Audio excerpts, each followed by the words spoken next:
We really boxing. Who wanted the baddest? Let's see. Oh, we boxing? Yeah, we boxing. I need that belt like it ain't no other option. So we punching and weaving and blocking. Defeat ain't an option. Let them know. Shoot a video, put it on BVO. Let them know. Every time I punch, it's a heavy blow. BVO, bound to hit like bricks cause it was set in stone. Let them know. I ain't getting body, but I'ma hit this flow.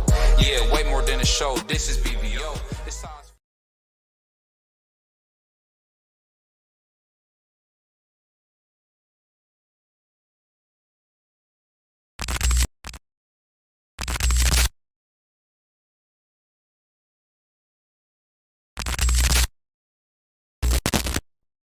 It's time for another raffle brought to you by the JBT. Our first item is a new 10th generation iPad with a liquid retina display which shows off beautiful color and has plenty of power for all your handheld computing needs.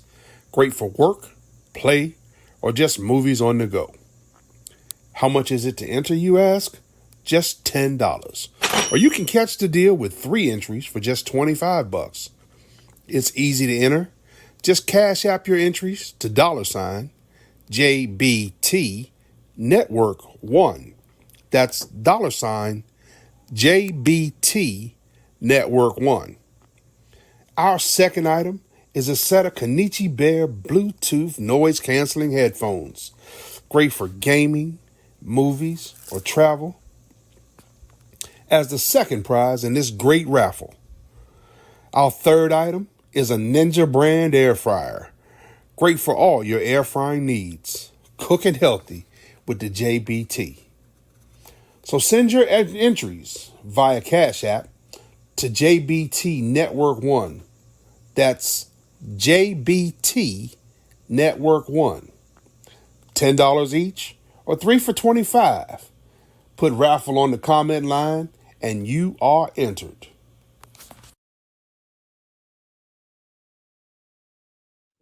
Yo, what's up? It's your boy BBO Boxing, man. Screaming from the hills, from everywhere. Let everybody know that BBO Boxing is back, man.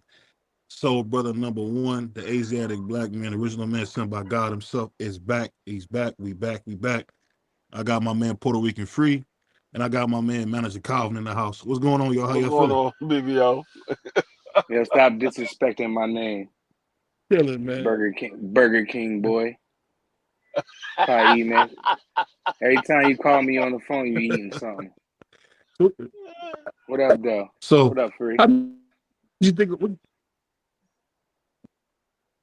Hey, you know the funny thing is, man. So he a little grumpy, but what you guys think about AJ losing this big fight tonight? Man, AJ lost the fight from the time he stepped in the ring. He stepped in the ring. That bell rung. Dubois was on his ass like shit Flies to the fly. on it. Yeah, right. Straight like that. This man, AJ had no defense. He got hit with a straight jab and a straight right the entire night. I don't know what he practiced in training in his camp. I don't even know if he had a camp because it didn't look like it. That man had no head movement. That man, all he did was hold. And when he held, he didn't even try to throw punches on the inside. He just held and said, Dubois, please don't hit me no more. That's all he did. That man he had no adjustments at all. The one time that he hurt Dubois, it was at the end of the fight. And he ran right into a right straight. As soon as he caught him and got him hurt for the first time in the entire fight and walked right into a straight right. This man got dropped 4 times in the fight. It started from round 1 and it ended in round 5. This man got dropped almost every round. I think it was only 1 round he didn't get dropped. Almost every round he got dropped. And I don't see AJ. I mean, I talked to Eddie Hearn right after the fight was over, and he wanted me to let everybody know that he got AJ Chin on Amazon for $5.99. Anybody want it, you can have it because AJ can't use it no more. That man has Yeah. no chin. Zero. Free. The fight was. It was. It was bad to watch. I was rooting for Joshua. And like you said, he got dropped in every round, bro. It was just like he had no chin, and then like he had no legs. Once Dubois dropped him, his leg was gone, bro. And you know, It's he about started. that He tried fight to jab. whole thing, but looked bad to He his tried to ankle. jab. Came look like he was. Can you hear me? Yeah, I can hear you. Oh, and once Joshua got dropped the first time, his legs was gone. Like they was his legs was cooked, bro.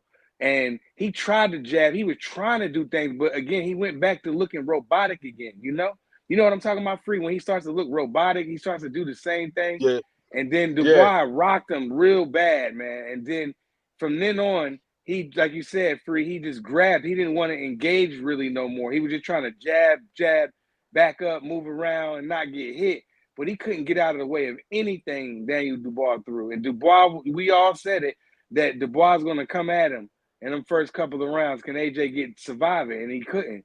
And then when he got dropped, you know what I mean? Ass to the air, bro. That's all I saw. I was like, damn.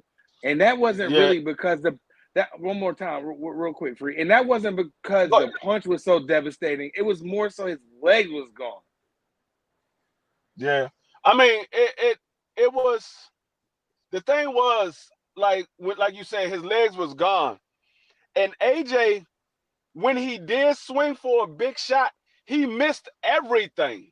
That man missed everything. He was swinging from across the ring, like they wasn't within an arm reach, and he was swinging big shots. I'm like, are you swinging to hit him, or you just swinging it so he could stay back?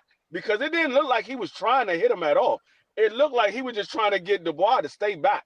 Please don't come no closer because I got to get myself together. And the referee was horrible. The referee was horrible. This man warned Dubois about a headbutt that he never did. And then the man waved the fight off and said, no, the fight is still good. I was just saying it was no knockdown. That's not how you wave a no knockdown. You don't wave your arms in the air like the fight is over with. You wave it down at the ground, saying that was no knockdown. He waved his hands in the air because I was calling the fight live. I'm like, oh, the fight is over. Hold up. No, he just said it was no knockdown. I'm like, what is he doing? Like, right, you confusing everybody. Yeah, that ref wasn't good at all, Free. It was just all around bad for AJ, man. That's not what I expected. Like, I mean, I could see it happening, but I just didn't think Joshua would go out like that. He looked like he was he looked like his old self again when he was getting beat up and having meltdowns and stuff. And I don't know. And Joshua, like you said, bro, his chin is gone, bro. It's on Amazon for sale, like Free said. And where does Joshua go from here at this point? What does he do? I don't know if there's anywhere he can go because maybe an Andy rematch. I'll say this, man. Okay, can y'all hear me? Yeah, you good now? Yeah, brother? we can hear you. Can y'all hear me? Yeah. Yeah. He's having BBO having a problem on his end. Yeah, but D3, I'm gonna text some background and say we can hear him. Oh, okay. Yeah. You can hear this, man. What I think.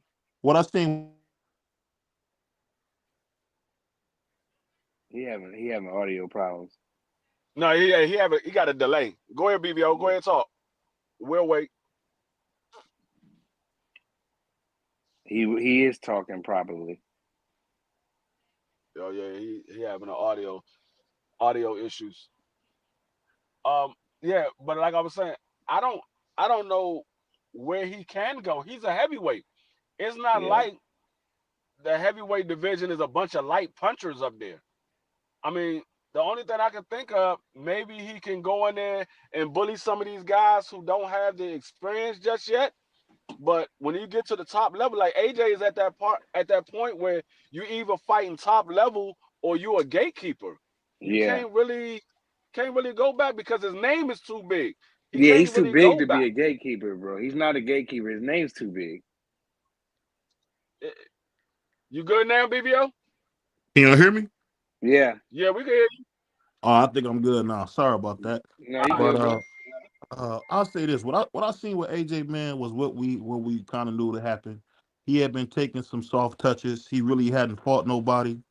Ottawa Ling had been out the ring for a long time, and then he beat up a wrestler and Francis Ngannou. I mean, that's like knocking out.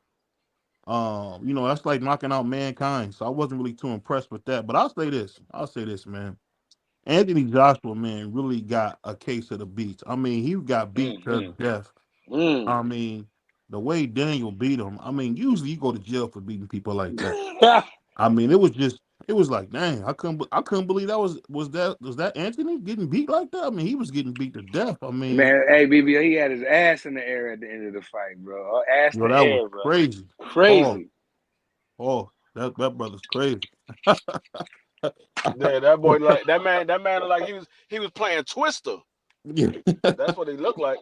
Superman man old school. But the thing that got What's me going about on? the whole fight was it's just telling you that Turkey kind of exposed how weak the dinosaur division really is.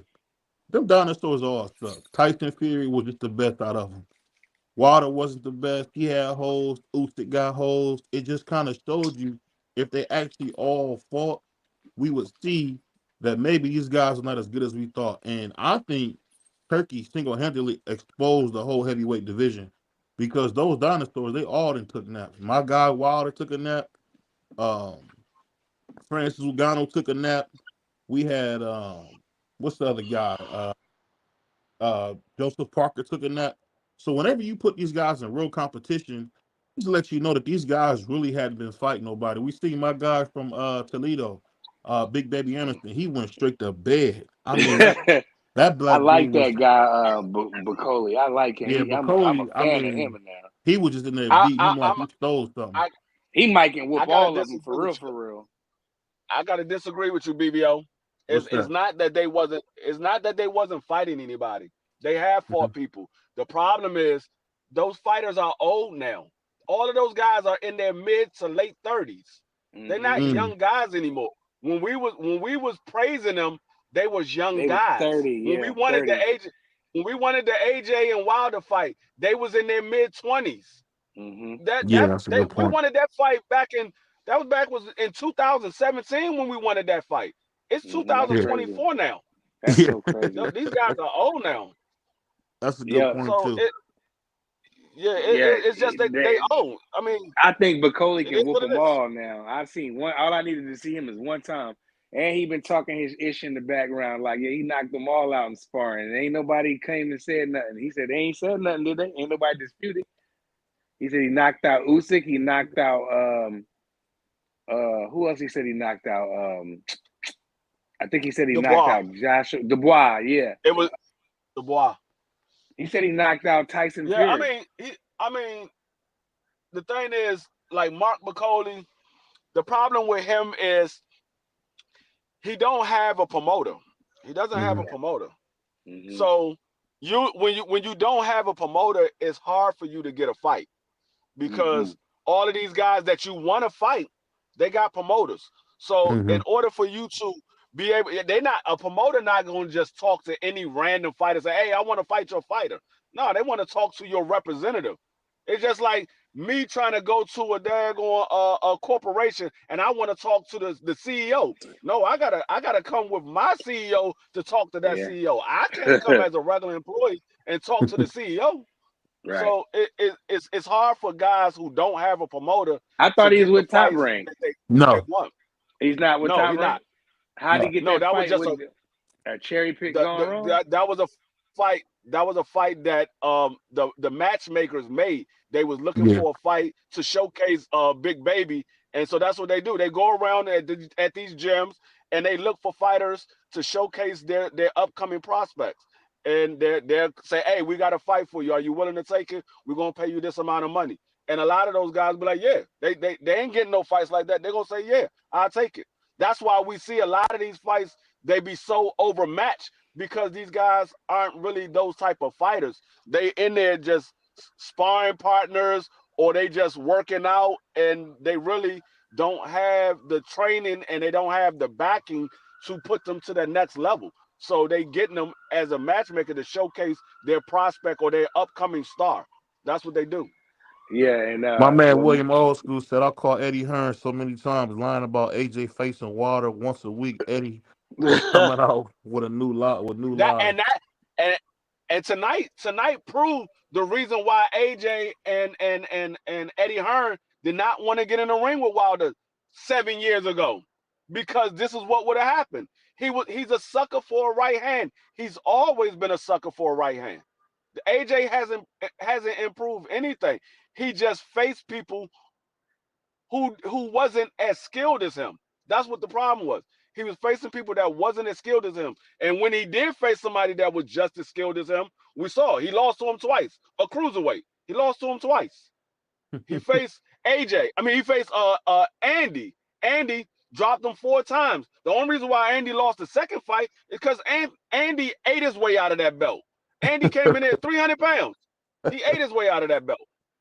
So, I mean, we already knew this what it was with AJ. We just thought, okay, he was working with Dirk James. He looked like he might have improved in it. For a little bit, it did look like he was improving. But then he got back with Ben and is back to the same old AJ it was before. No head movement, starting to be robotic, sucker for a right hand. It's the same old, same old. Yeah. And the wild thing is, yeah, that's crazy. I think AJ reminds me of one of my favorite Marvel cartoons. I don't know if you guys ever heard of Spawn. He's like Spawn, man. He keep going to his grave trying to dig himself up. At the end of the day, it's over with, man. It's over with. No matter what you do, man, it's over with. You can't bring back the past. I mean, AJ done dug his own coffin up trying to see his wedding ring and all that. But hey, at the end of the day, it's over with, man. I think it's time for AJ to go ahead. He had a great career. Go ahead and go to wherever you like to be, man. Because we don't see him with no women or no children. I don't know what he's gonna do, but get out of boxing, man. Go enjoy your life, man. Because what Free said, Puerto Rican Free's right. Them brothers getting old, man. Wilder's They old. ain't getting old, BBL. They are old, like he I said. mean, They're old, bro. and when it's so funny when I seen Tyson Fury, and Tyson Fury is the youngest out of those guys, and Tyson Fury's 34. I mean, I don't care what nobody say. Ali was getting his head whipped by Spinks when he was 34. He actually had to come back and beat him again. And people said that should have been his last fight. 35 is still 35. I don't care how you put it. These guys look a lot better, Pauls. They look in a lot better shape than the fighters of old, but the age still matters. I think this shows you the age still matters, man, because no matter what, they still got the miles on them, man. And I AJ think, looked horrible. Go ahead. yeah, I think it's two things. One, the look on Tyson Fury's face told it all, because Tyson Fury wanted to get in the ring with AJ because he saw that they did 96,000 at Wembley Stadium. He like, hold up, that could have been me and AJ if we Yeah. made that fight. We could have did 96,000.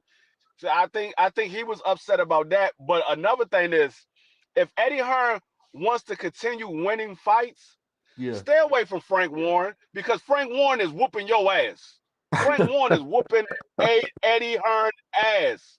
This man, I believe he's 6-1 against Eddie Hearn. I Yeah, think this six to man's six one. and one. He's whooping Eddie Hearn ass. And you know what's funny? Because Barry Hearn used to dominate Frank Warren.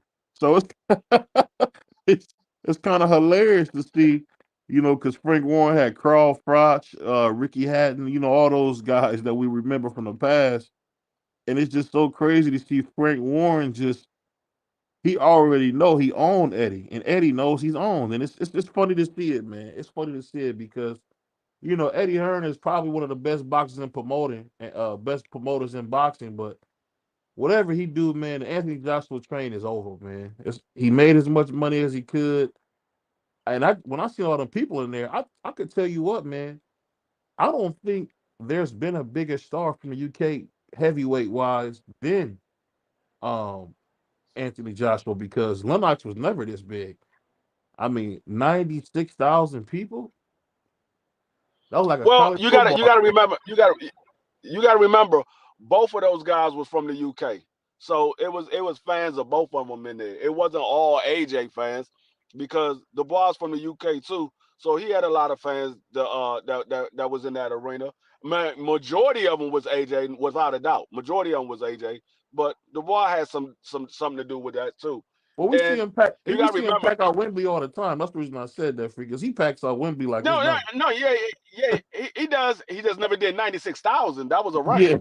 But the thing is, see that's the difference between America and these other countries. These other yeah, countries will get behind their countrymen.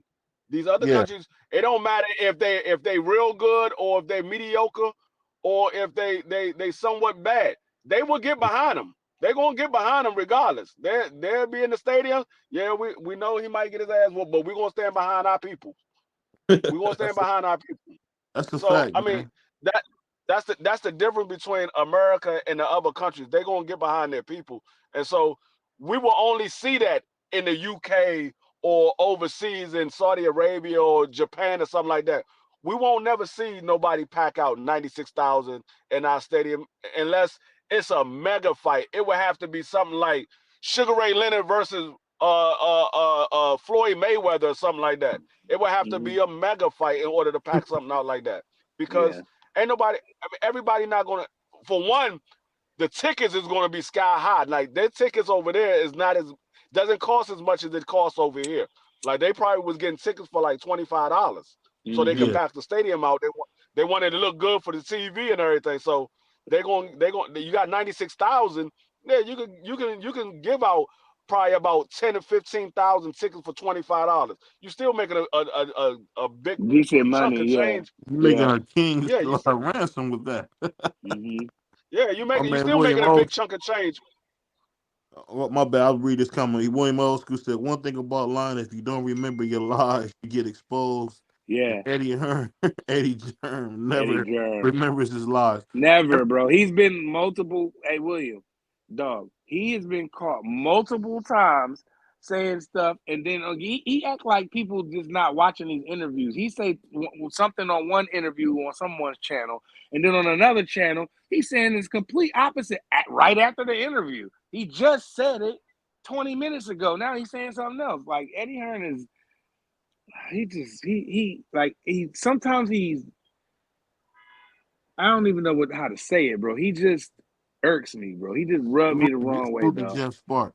The thing that's so funny about it all, He's a man, snake, man. is that I don't know if you guys watched the press conference, but Daniel knew he was gonna win. I mean, you could just tell he was so confident that he was gonna win. And I'll be honest, I did it like a little quick pre pick, and I tell you what, man, I was dead wrong. I definitely got to eat some boiled crow You went because for AJ too, BBO? I thought AJ had it, man. I Mm-hmm. thought he had it, man. I mean, I said it at the beginning. I mean, earlier this You week, went. I You said picked. You picked Dubois free. I said the first. I mean, I picked AJ. I said I think AJ will get him in the later rounds. But I said if Dubois was going to win this fight, it's going to be in the first 6 rounds because Dubois gasses out in the later rounds, and I thought AJ had enough to make it to the later rounds, and he would get him out in the later rounds. I didn't know that AJ was going to come in there and get spocked in the first round, and that was downhill from that point on. It almost looked like the Devin Haney fight. Only difference between AJ and Devin Haney in between him getting spocked, he had moments in the fight where he was winning. Mm-hmm. AJ never had a moment in the fight where he was winning. Never. That Not man was one. getting he was getting whooped from round 1 to round 5 when he got knocked out.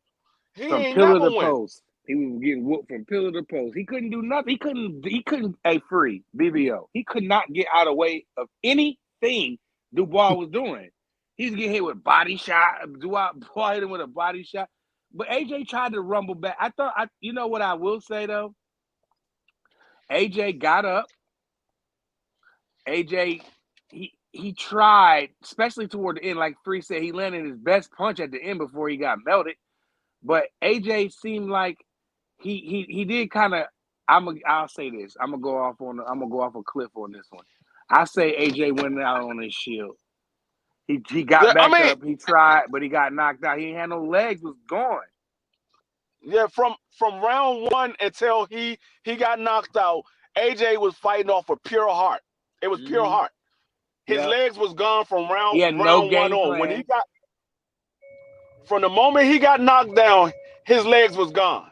He didn't have no legs the entire fight. That man's legs was gone for the entire fight. From the moment he got knocked down, he was fighting off of pure heart. He should have And met. hey, you know what he did, BBO? Another thing, AJ, like what Free just said, after that, he was fighting off pure heart. And that means he abandoned his game plan and he was just in the ring trying anything. He did swing for the fences a couple times. So I give him credit for that. But like it's like he had no game plan after he got dropped. Everything they worked at in camp went out the window, dog. It went straight out the window. And I watched it. And I watched the fight a couple times too, because I was just like, damn, he ain't do nothing, bro.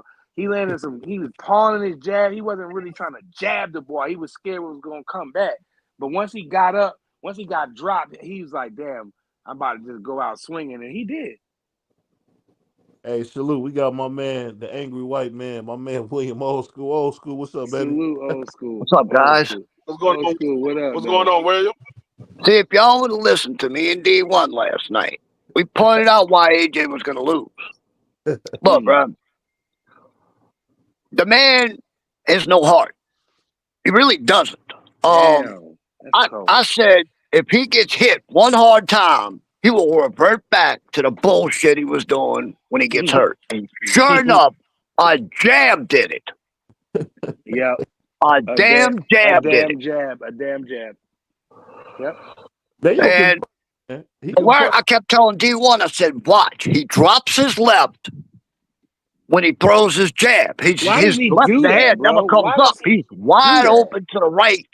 And sure enough, the right caught AJ, and then your boy threw the knockout punch right after the right hand. But that right hand would set that fucking punch up. Yeah. Why does he do that, William? Why does he, when he jab, why does he drop his hand? Like, I mean, Dubois was it's bad habits, bro. He's been having bad habits for years, dude. He's never moves his head. His head stays on the line. He's so robotic, bro. It's not even funny, bro. Robotic. Back when we were trying to get Wilder versus AJ, I used to tell everybody that dude's going to get knocked the hell cold. I said, he leaves his head on the line. He's got zero head movement. He is the perfect recipe for Wilder to knock him out. Yeah. And Wilder would have knocked him out if that fight would have happened back in 2017, 2018. Wilder would have knocked him out because AJ was just, he would have been so worried about Wilder's right hand. He cannot get away from right hands, bro. Right. He was getting painted with them Jones, man. And I didn't understand I was like, he don't know anything coming. He didn't see him coming. And Dubois was hitting him with everything. It wasn't just right hands. It was that damn jab.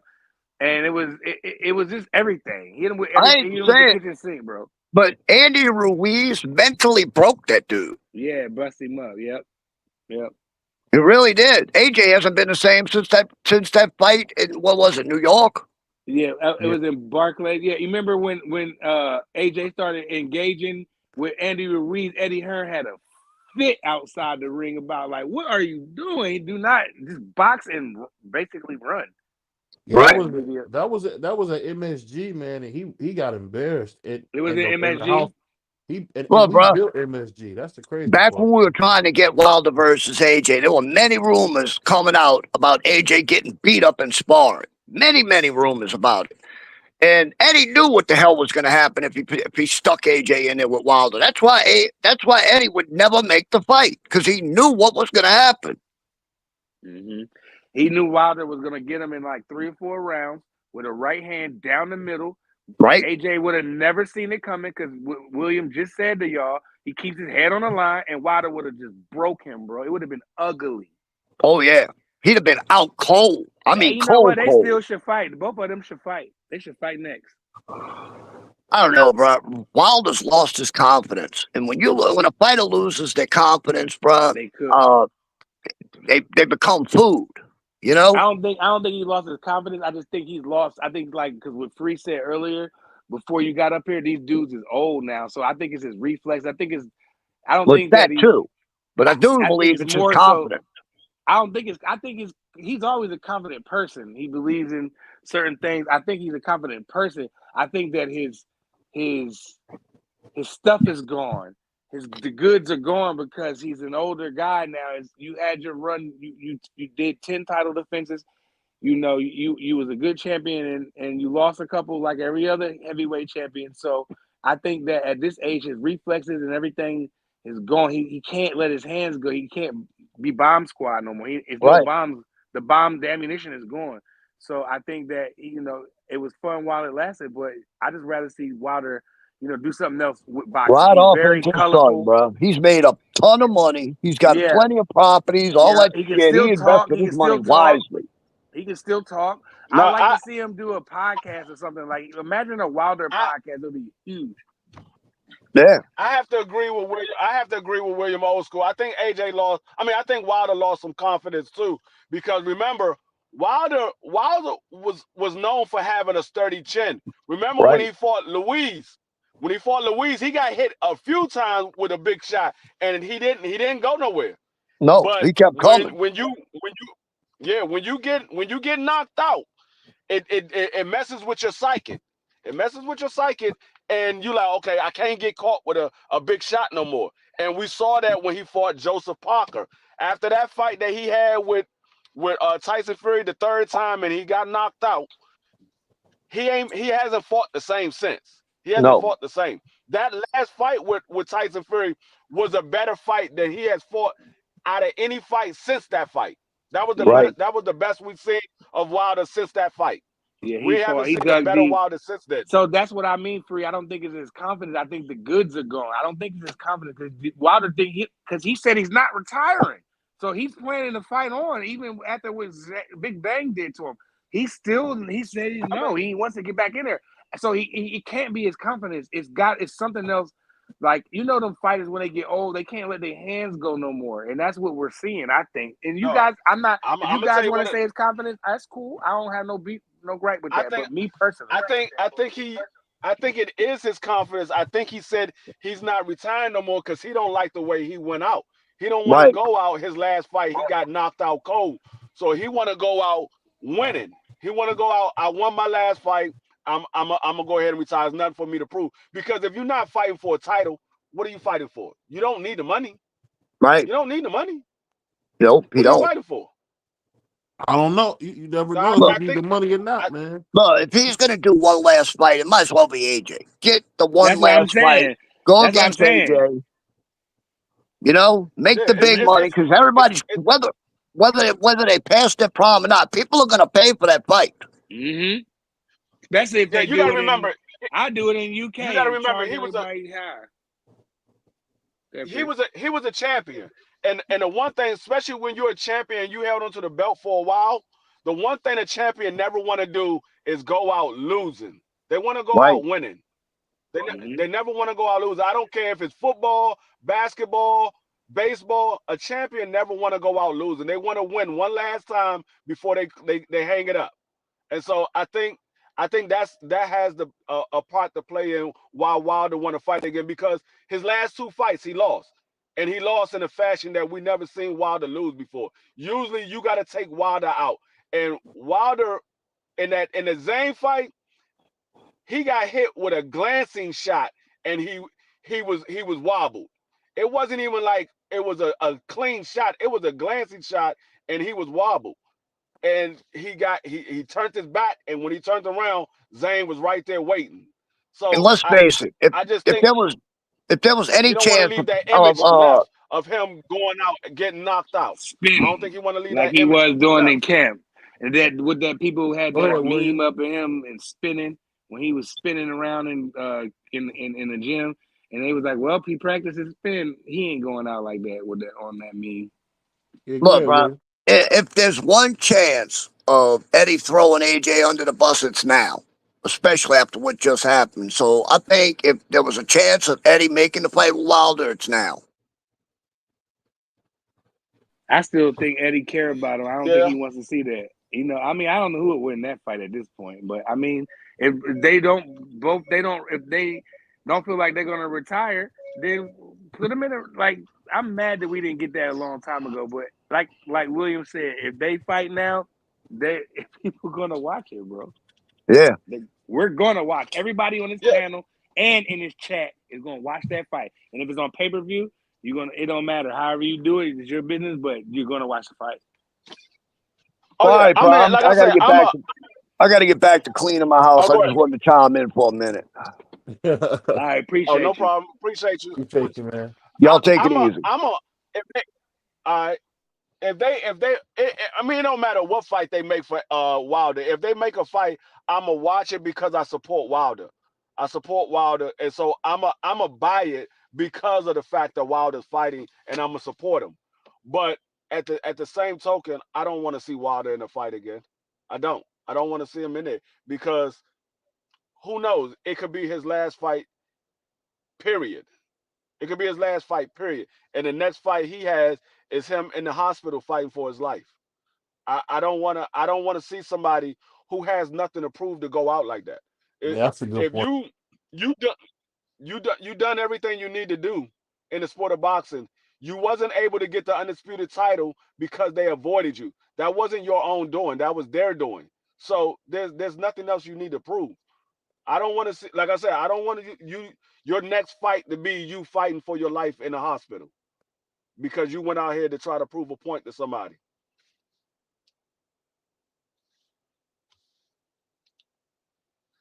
That's crazy. Oh, I think they, like I said, I mean, I can't stop thinking about what happened to AJ. I was really, really rooting for him, Free. Like, I rocked with AJ back in the day. When I jumped off the AJ train is when he was ducking Wilder. That's when I was like, you know what, boy, a clown. Because I thought it was 50-50. I was like, either AJ going to box or Wilder going to stop him. But, but AJ, like, now, if you want to talk about confidence, now his confidence is shot. He just, I wasn't rooting for AJ. I picked AJ to win in the later round because I thought he'd be able to make it to the later rounds. But I didn't have no dog in this race. I was just watching, and I was calling the fight live. And the whole time, if y'all would have been listening, y'all would have been like, "Oh, this fight is exciting." Because I'm sitting there, I'm like, "Oh shit, he caught him! He caught him!" And then when AJ caught the ball, I was like, "Oh, AJ rocked him! Oh, AJ going in for the kill! What the hell? AJ is out! AJ is out!" And I thought it was. I don't even think the punch was that devastating. It was a good shot, but I think it was more so his legs was just gone from that first round. No. What had happened was if you look at the replay, when he got caught with the shot, it snapped his neck. So when it snapped his neck, it disconnect that connection to the brain. That's how people get out. That's how people get knocked out. When you get that disconnect to your brain, you everything shuts down. And that's why he fell on his face the way he did, and he couldn't get back up because he was combobulated because everything had shut down because it was a disconnect. His head got caught in a spot where everything just got disconnected. It's just like when your lights go out in the house. When your lights go out and then it cuts back on, everything is blinking because it's a disconnect. Everything's blinking. You gotta reset the clock. You gotta go ahead and make sure all your lights is plugged in properly and all that stuff. That's what happens. The stove, everything. When that joint get disconnected, when it comes back on, it's just like when you get sedated. If you ever had to have surgery or something like that, you get sedated and then you come back to you're a little droggy. Everything is a little fuzzy around you because they put you to sleep. They put you to sleep. So it's just like when you wake up in the morning. Everything ain't quite normal yet until you wash your face, brush your teeth, and you start moving around. Then everything gets to normal. When you first wake up out of that bed, you're a little discombobulated, especially if you ever been woke up by your significant other and she questioning you about something and you just hop up real quick. You discombobulate. You don't know what's going on. You might not be lying, but you don't know what's going on. They catch you off guard, and that's exactly what happened. He got caught in a spot, and everything got disconnected. Yeah, That's what happened. It was a good shot. Don't get me wrong, bro, because I don't want to make it like it wasn't a good shot, but I just felt like it was more so his legs was gone more so than anything. But I mean, he did snap his neck. Like, man, he just got like can't nobody say it like BBO, man. He got beat to death, bro. Can't nobody on YouTube say it like BBO, but his leg was shot. He got his behind whooped from every angle. He couldn't get away from nothing, man. And I was just sitting there like, man, come on, AJ. This is how you know he was out cold. This is how you know he got knocked out cold for a split second. Because, his legs was gone. But that has nothing to do with your hands. He couldn't even sit up on his hands right. When he went to go get on his hands, that's how he ended up with his ass in the air. He fell down on his face because he couldn't get on his hands right. And if you fall on your face, and when you fall on your face in boxing, it's a good chance that your fight is over. It's like a high ratio, it's like a high percentage that the fight's over. That's how you know when somebody gets knocked out cold for a split second, whether they out cold for a long period of time or for a split second. That's how you know, because when they go to try to get up, they'll fall right back down on their face because they don't have the strength in their arms yet. And so they're going to fall right back on their face. Yeah, I mean, William Old School put a nice comment. He said when AJ caught Dubois, AJ was hurt and Dubois wasn't that hurt. So Dubois knew what to do to finish him. So, if Dubois can fix his cardio and his defense, bro, he could be one of them boys at heavyweight. I think he is now. Don't he got a belt? Didn't the belt come with that prize tonight? Yeah, he got the IBF belt because they stripped Usyk because of the rematch for Tyson Fury. With Fury. Okay, so he has the belt now. He's he came up short a couple times in the but now tonight he needs to go for that rematch with Usyk. He need to go for that rematch with Usyk. Yeah, because I felt like he stopped Usyk. That body shot. Yeah. And I want to see them get because that fight more than likely not gonna happen in the States. But I want them to bring one of them good referees out, man. I miss some old referees. I miss Steve Smoger and Mills Lane and them, man. Them niggas can't be replaced, bro. They cannot be replaced. We don't got one of them, the Mills Lane, who he didn't want to be bigger than the fight. You talking about Steve Willis? No, I mean him too, but the one that I was talking about was the one that was refereeing Jaime fight last night. He's a good referee. He a good referee. He wasn't in the way. He I can't think of his name right now. I like the big eye guy. Right now. The big eye guy. Ain't that his name? Steve Willis?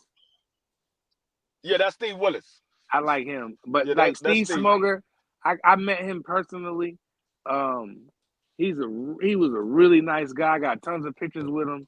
He was just an amazing referee. I like Mills Lane and them. Mills Lane. What's up? No, I forgot. I didn't know Big Dre was in the back. I just let him up. What's going on, Big Dre? What up, Big Drizzy? What's going on, fellas? What's going on? Man, ain't nothing, man. We just talking this boxing, man. What you think about that AJ? He got smoked tonight. Well, how y'all say it? Mama said knock you out. Dubois knocked his ass out. Yeah. It was like that is true. Damn. I didn't believe AJ could go down that many times in a fight. It just happened. He got caught early. He got caught often. He got caught. It was over, man. Yeah, yep. I think AJ had the perfect ring song when he came out. Allow me to reintroduce myself. I think he had the perfect song because that's the AJ that I'm used to seeing. The AJ that get caught and he don't know how to recover. That's the AJ I'm used to seeing. I think he had the perfect ring song. You know, AJ was the pinnacle of the heavyweights for a while. And then all of a sudden it just went away. I think Ortiz took it out of him. You know, it was over. You mean Andy? You mean Andy? Andy Ruiz, not Ortiz. Andy Ruiz. Yeah. Yeah, Andy messed his head up, man. Andy put hands on that boy. Yeah. But Andy got dropped too. AJ had him, but he got greedy though, bro. Andy did. But prior to that, AJ was knocking out everybody. He was knocking out everybody prior to that. That's why they wanted Wilder. That's why they wanted Wilder versus AJ. Yep. I believe they had 100.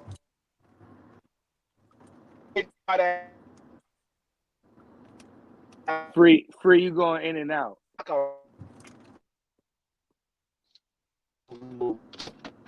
Yeah, I think at that time, AJ and Wilder both had 100% knockout ratio. That's why they wanted them two to face each other.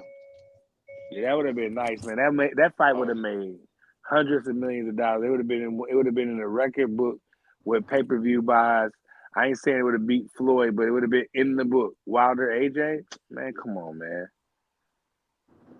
And AJ ducked at $50 million. You give me $50 million. You give me $50 million. I'll take the fight tomorrow. No, you gotta remember at that time they were the two biggest heavyweight names in the sport of boxing. They were the two biggest. It's gonna go down if they don't fight. Free. If it doesn't go down, if they don't fight next and they never fight, it's gonna go down like Lennox and Riddick. We never saw it.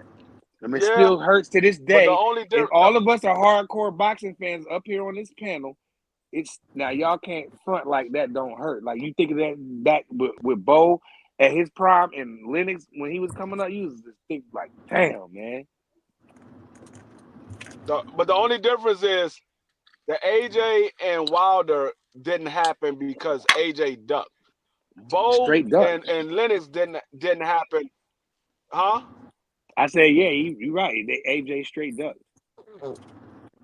Yeah, AJ ducked Wilder. That's why that fight didn't happen. The Riddick Bowe and Lennox Lewis didn't happen because of money, because of the money. It wasn't because they didn't want to fight each other. It was because of money. I was just saying because the fight didn't happen. No matter what it was about, it didn't happen.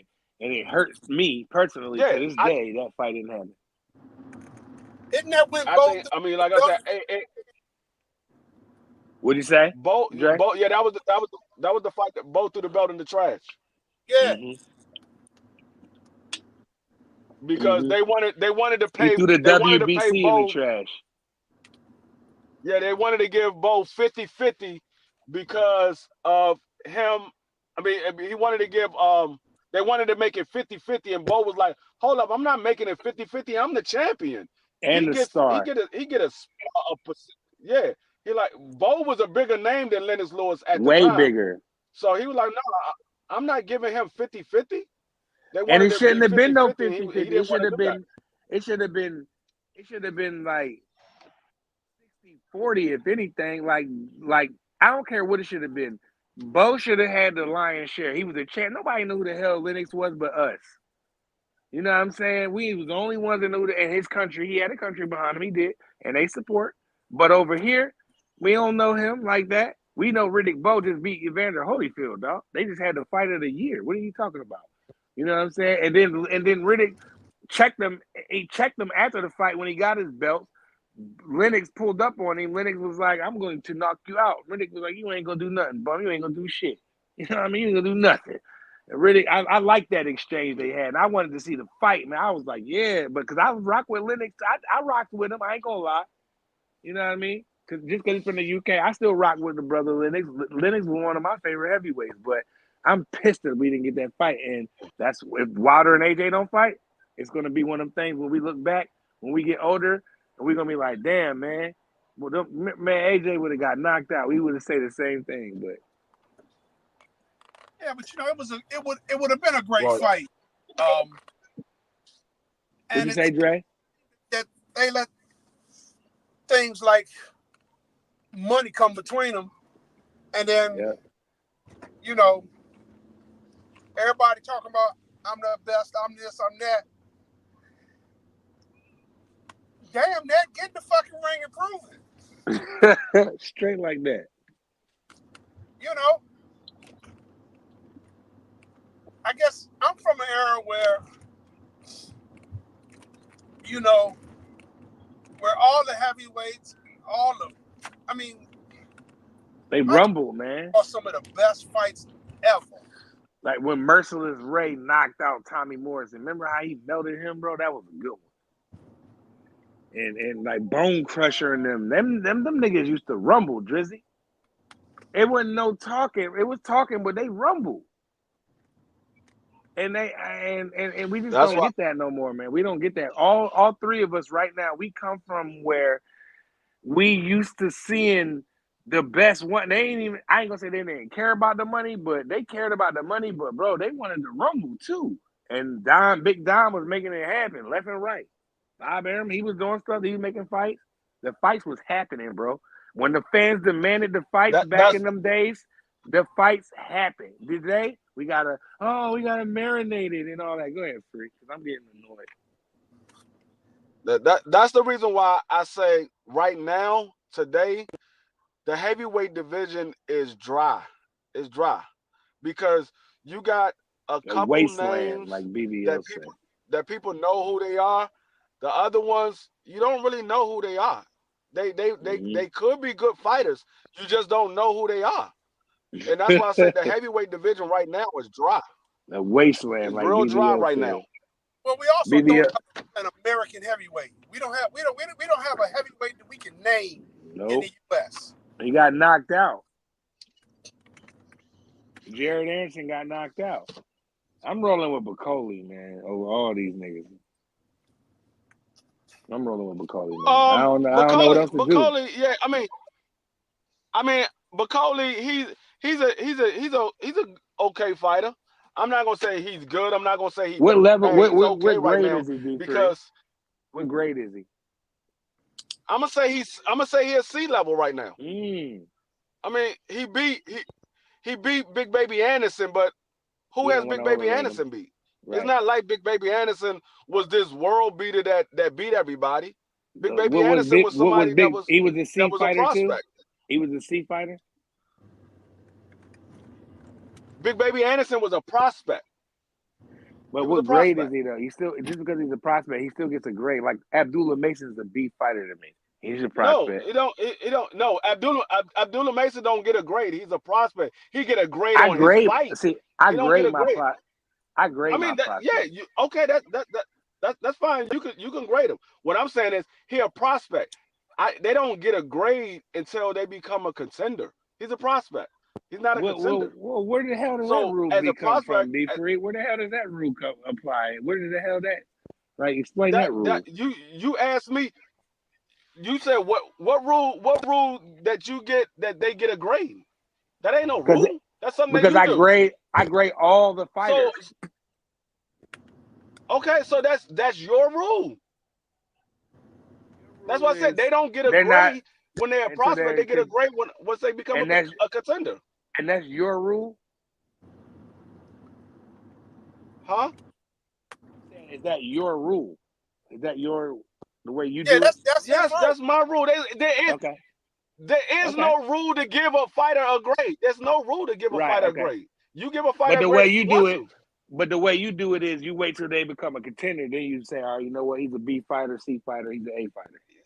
Yes, that's because cool. You don't know what you're looking at you don't know what you're looking at when you're looking at prospects.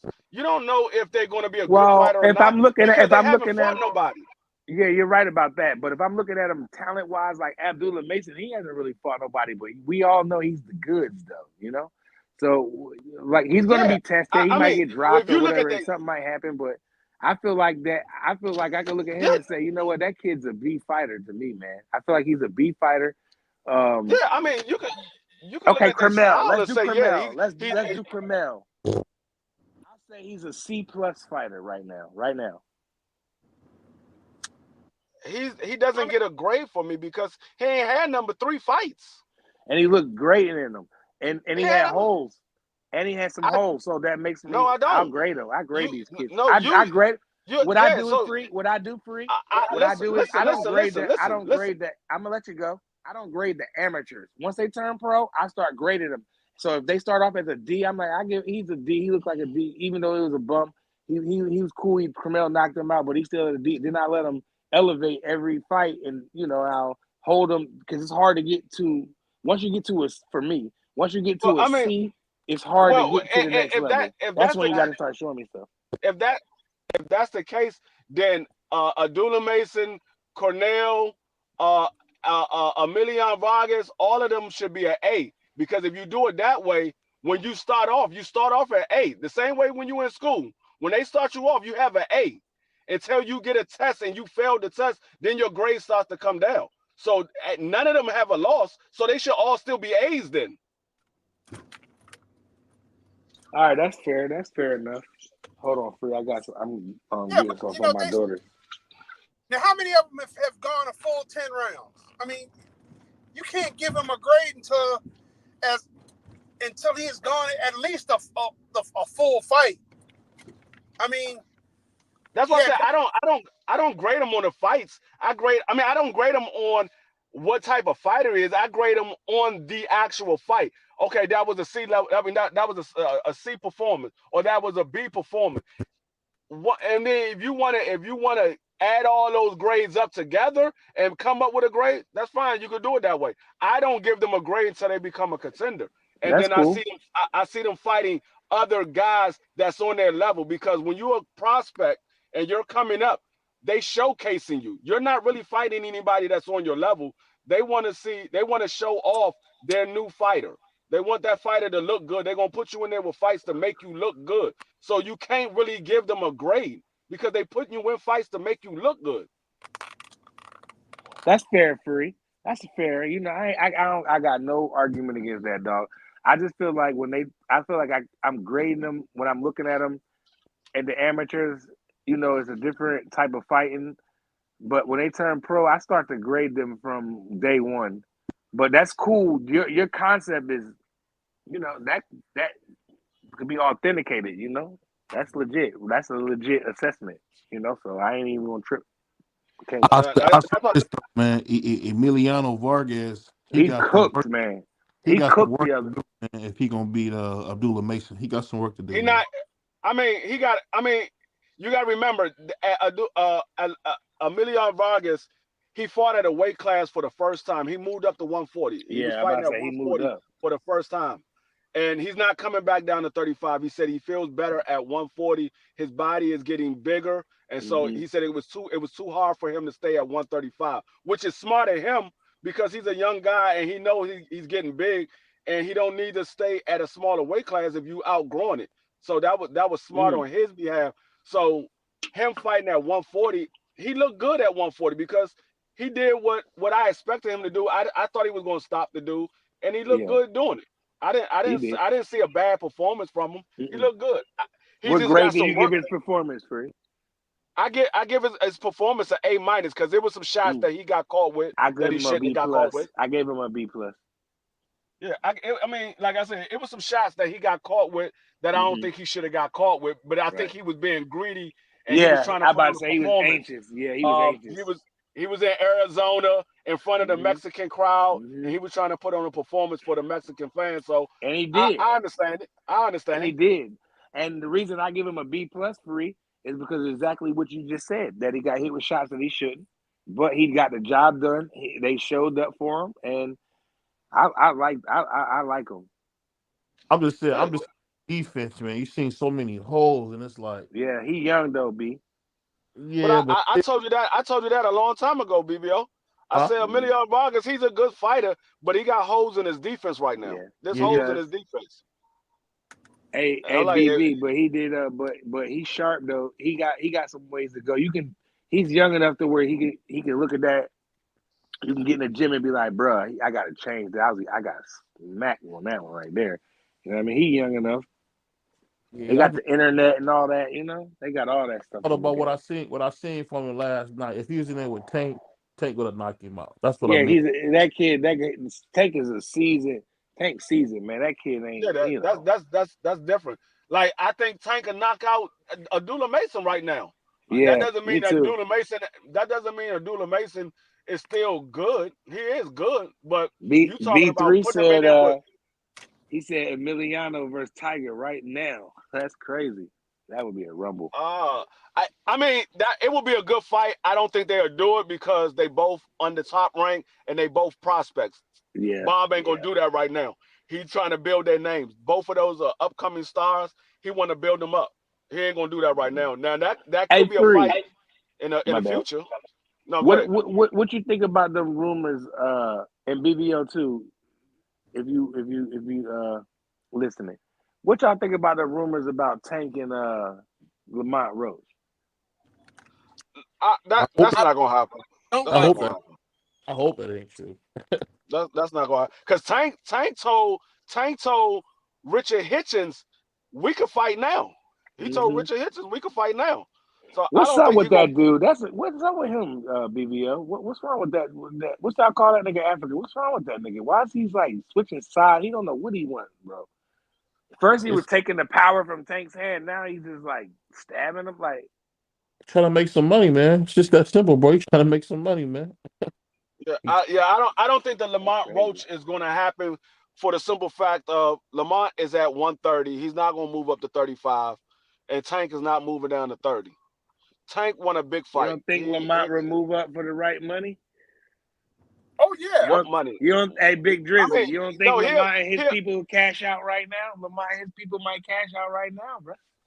He will, but how much you think they're gonna give him? $2 or $3 million? No, they're not. No, fighting they're not. Tank fighting the cash cow? No, they're not. What are you gonna get? 1.5? He gonna get 500,000. Oh hell no! Nah. What you mean hell no? Nah? That's more than what he got before. No, he gonna get. He gonna get a ticket. He gonna get a ticket free. He gonna get a ticket. You tripping? He gonna at least get a ticket. Dog, do you know how much Frank Martin got to fight Tank Davis? How much? 700,000. His guarantee was 700,000. Oh, well, he also got a piece of the back end. Huh? He got 700,000 guaranteed with a small percentage on the back end. Right. And his name is bigger than Lamont Roach. Lamont Roach's name ain't bigger than Frank Martin. Frank Martin is attached to Earl Spence. His name is bigger than Lamont Roach. So if Frank Martin got 700,000, Lamont Roach is going to get less than that. He's going to get less than that. As a DC homie, man, I'm pulling for him. I'm pulling for him. I would love to see that fight, although I don't want to see that fight because I don't want to see Lamont decapitated. Why? But hey, you might be right about that. Hey, Big Drizzy. Hey, Drizzy. You might be right about that. He might be decapitated, but I want to see him get paid. And I think that he said he got 1.5. I didn't see 1.5. I saw he got 700,000. Yeah, B3. I feel like he got more than some 700,000. That might be his purse free, but he walked away with more than 7. He walked away with a ticket and some change at least. No. I'm not talking about overall what he walked away with. What are you talking about? His purse? I'm talking about his purse, his guaranteed purse. I saw that so he got if the kid gets 500,000 and he walks away with 1.2, man, I want to see Lamont Roach and his family eat like that. He could walk away with more than 1.2. Right. And he might win. He might win the fight. What happens when he wins the fight? If he wins the fight, he don't get no more money if he wins the fight. He only get more money. His stock go through the fucking roof. Right. Yeah. He get more money. He get more money in the next fight, not that fight. In the next fight, he made. B3 said he took home over He said Frank took over home over $3 million. And I tend to believe that, bro. I feel like that's probably he did. right. He did. Okay, He that's did what I said in the beginning. He's gonna get like. I jumped out the window and said $5 million, but $3 million. I say $3 million. No. When I'm saying what I'm talking about, see, I'm talking about his guaranteed purse because we don't know what the pay-per-view is going to do. That over $3 million is off of the pay-per-view buys. We don't know what that's going to do. So when Tank fights, the pay-per-view is going to do pretty good. No, we understand that, but we don't know what his percentage is going to be, and we don't know what the pay-per-view buys. So the only thing you can go off of what he's going to get is the guaranteed purse. The guaranteed purse, and that's cool. And I want to see his family get to $500,000. I want to see the pay-per-view do about $150,000 to $200,000, and he get a little percentage of that, and he walk away with a little 2.5, maybe 3, like the homie B3 said. That's what I want for that family. But see, another thing is, I don't think that fight happens because of one of the things that I just said. Frank Martin's name is bigger than Lamont Roach. Lamont Roach, yep. So Tank Davis fought Ryan Garcia, did 1.2, and then he fought Frank Martin. Now that was a drop down from Ryan Garcia. He can't drop down again and fight Lamont Roach. No, he gotta. Well, he got to do something free if everybody's ducking him. He has to fight somebody. I don't care if he go bum bash at this point because the way I ain't gonna say Shakur because they, or not Shakur, but what's the other kid name? Loma. Not Loma. We know he ducked. What was the other kid? I'm having a blank right now. It was. What did you say? Wasn't nobody else that.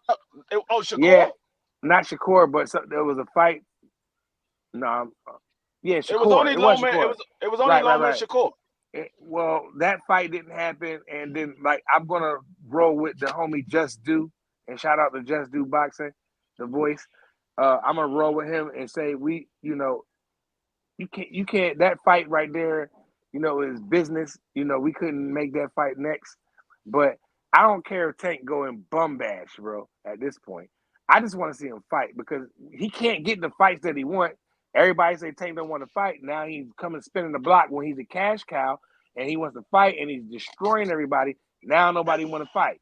So I don't care if he go whoop some guy that got 12 losses. I just want to see him stay active and not outside that ring. And I don't want to see Tank inactive. I don't care if he go on a European bum bashing tour like Canelo. I don't even care. I just want to see him fight to stay active until you can get the names that you want to get. I understand you don't care, but the people that's paying Tank Davis's purse, they care. They want to get a return on their investment. If they paying Tank Davis 20-something million per fight, they wanted to make that 20-something million back. Yeah, you're right. I ain't disagreeing with none of that. Well, we know that no matter where he fights, it's going to be a sellout. It's going to do, anywhere from $5 to $15 million easy. That's the gate's going to be an easy 5 to 15. Okay, so that's given. Then you got to look at pay-per-view. He ain't gonna do no less than 100,000. No less than 100,000. Yeah, but the thing is, he's not doing less than 100,000. But if the pay-per-view, say the pay-per-view is $89, $90, the pay-per-view $89. If he's not doing 500 pay-per-view buys, they not making no money because they got to give Tank his money. Tank is already guaranteed to get 20-something million. You're right. They're not making no money. That's why I say it's not a matter of he just stay active. They got to be able to get a return in their investment. They gave Tank Davis that big contract with Amazon Prime. That's why he's been going after these big names. That's why he's been going and when he goes back and takes his evidence back to the higher above and say, well, what y'all want me to do then? You tell me who you want me to fight because these guys clearly don't want to fight. Well, this guy can't got to fight. He's hurt, so he's out of the picture. I don't even talk about Shakur right now till next year. I want to hear nothing else. So right now, I would go back to Amazon and tell them, you tell me what you want me to do. I mean, you paying me the money. Like, these guys don't want to fight. Lomas, I'm taking care of my family. He back, you know. And if I'm the sanctioning body, I would have stripped it. I would have forced him into that fight. He didn't want to do it. Cool. You know, I mean, Teofimo's out there. I mean, well, you go can't make that fight. I'm gonna tell you who Tank need to fight next, and it's gonna be a major ticket. It's gonna be a major ticket. Everybody gonna go. He need to fight Floyd next. Go fight Floyd. What? What? He was nuts, Free. Bugging. Go knock Floyd ass out cold. Go knock Floyd ass out cold. And you better be careful because I don't know. Floyd's still sharp. And Floyd gonna drain him. Floyd gonna tell him no. Floyd gonna tell him to come out cold. Man, no, he's not. Floyd gonna tell him that if you want to fight me, you got to come to 54. He gonna tell a nigga to come to 54. Floyd gonna be big in there. He ain't gonna do nothing to Floyd. You crazy? He gonna knock Floyd ass out cold. Man, you tripping. Y'all looking at Floyd fighting these exhibitions. No, I'm not. Floyd reflexes they're still there. That's why I'm just about to say. Y'all looking at Floyd fighting these exhibitions, thinking Floyd still got it. No, he don't. That's why he said, I will never fight a professional fighter because I ain't got it no more. I'm 47 years old. He know he ain't got it no more. Yeah, so why you brought it up? And I say he won't knock him out. I ain't say Floyd to win, but Floyd ain't gonna get knocked out because Floyd knows how to survive. His IQ's higher than Tank's. Because I think Floyd would be stupid enough to take the fight if Tank Davis presented it to him. Yeah, I think he'd be stupid enough to take the fight.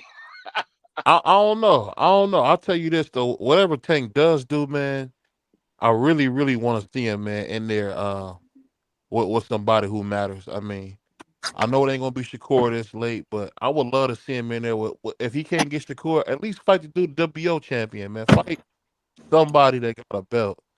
But I haven't seen this in a while. They really ducking Tank. So I mean, go to 40 BBO. It's food in 40. Well, you know, we got Lord Devin Haney at. We got Lord Devin Haney at 140. I wouldn't think he would want to come to 140 because Devin Haney's there. We know he ducked Devin Haney so many times. Boy, be quiet. Be quiet. Say it again. I said, be quiet. I couldn't hear what you said. Devin Haney. You said I didn't hear what you said. Make 140 pounds right now if he tried. Devin can't make 140 pounds right now. Well, until he does it, we don't know what Devin Haney's going to do in his next fight. So you can't say he can't make it. You can't say that. Okay. Yes, I can. No, yes, I can. No, you can't. Yes, I can. Yes, I can. Yes, I can. Look at that Devin. Devin look like he weigh about 185. That's what I'm about to say. All you had to do was look at him today. That man is like he every bit a good 180. Every bit a good 180. Look at him today. I ain't no damn 180. He probably like 160. Who? Devin. I'm gonna tell you right now. I looked at Devin at that fight. Devin looked like he's not too far from my size. I'm 5'10". Devin 5'8", 5'9". I weigh 195. Devin don't look like he's too far from the size I am. You can't let that stuff fool you, Free. That image stuff fool you. I know. They bigger in person. He wear big clothes, Free. You can't tell how big Devin is. He wears baggy fit clothes. I mean, but you know what? Hold on. I gotta say this real quick. And Andre Ward interview like it was a 2X.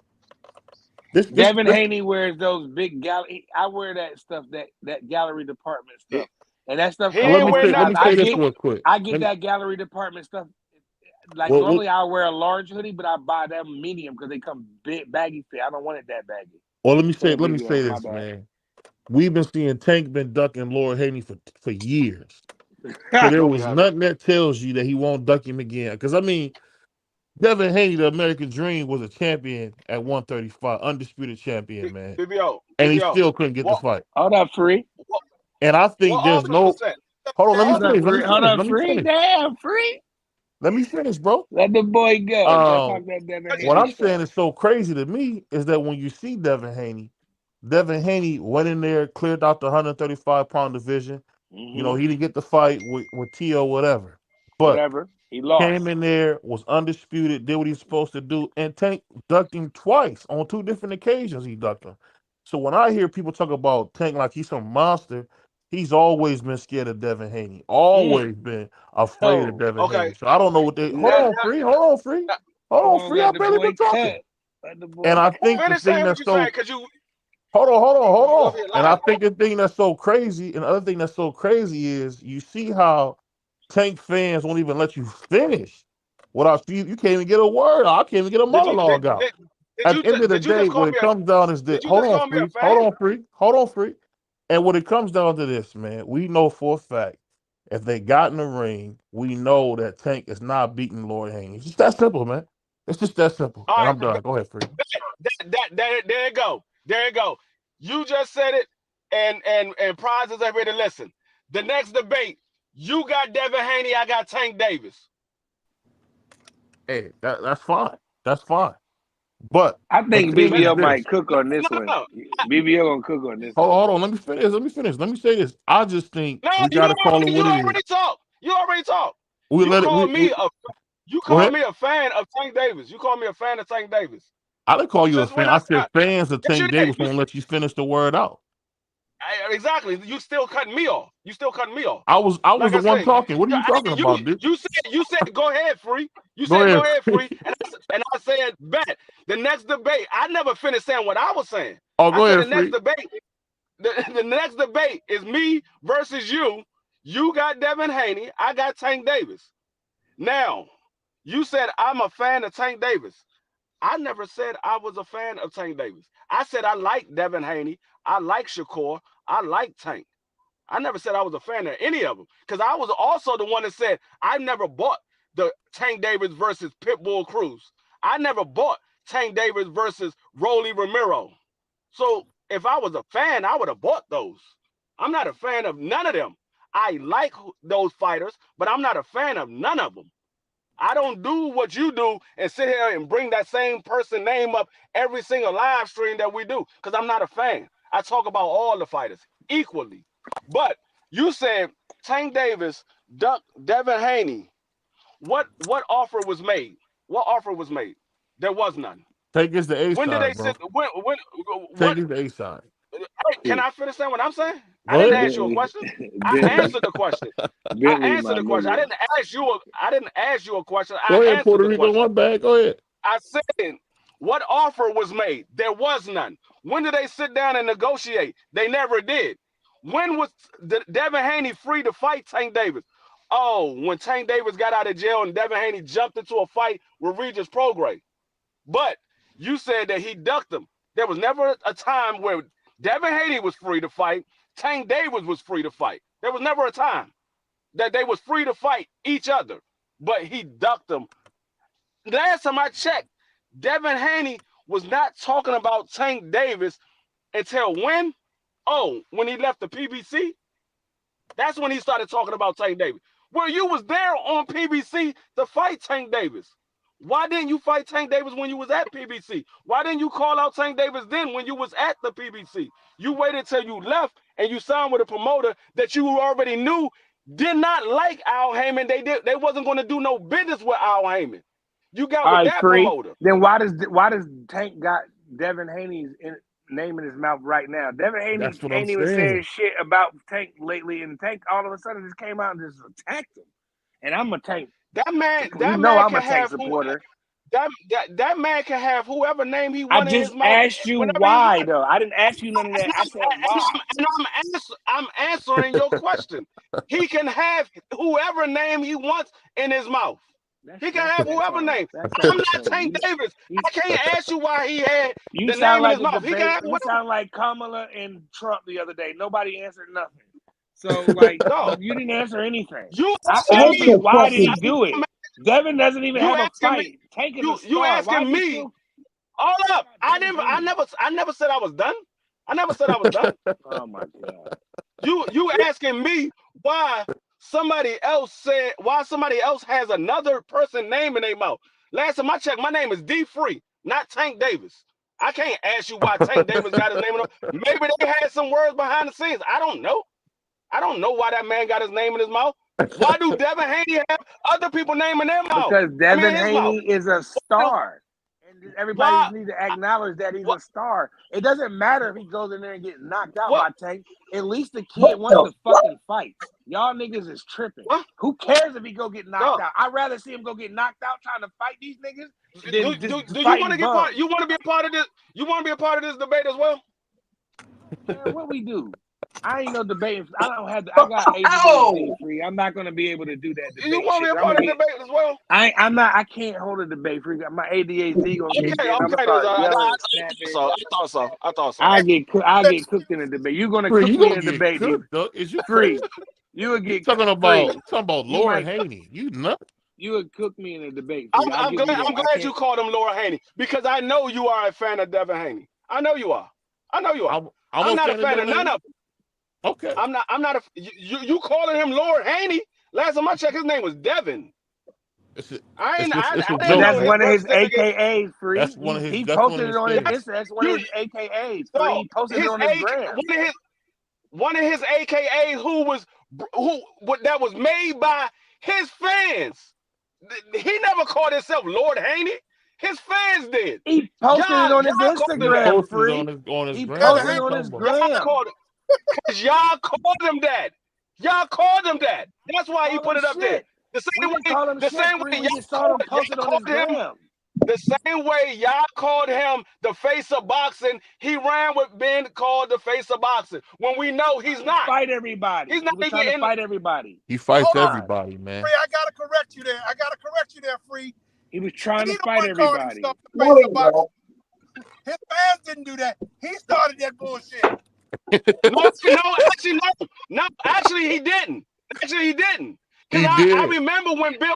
No, he did not. I remember when Bill first heard it, and he said, "You know what? He is the face of boxing." No, they did not start it. It was his fans that started it, and they ran with it. Free. Let me ask you a question. Why do you care?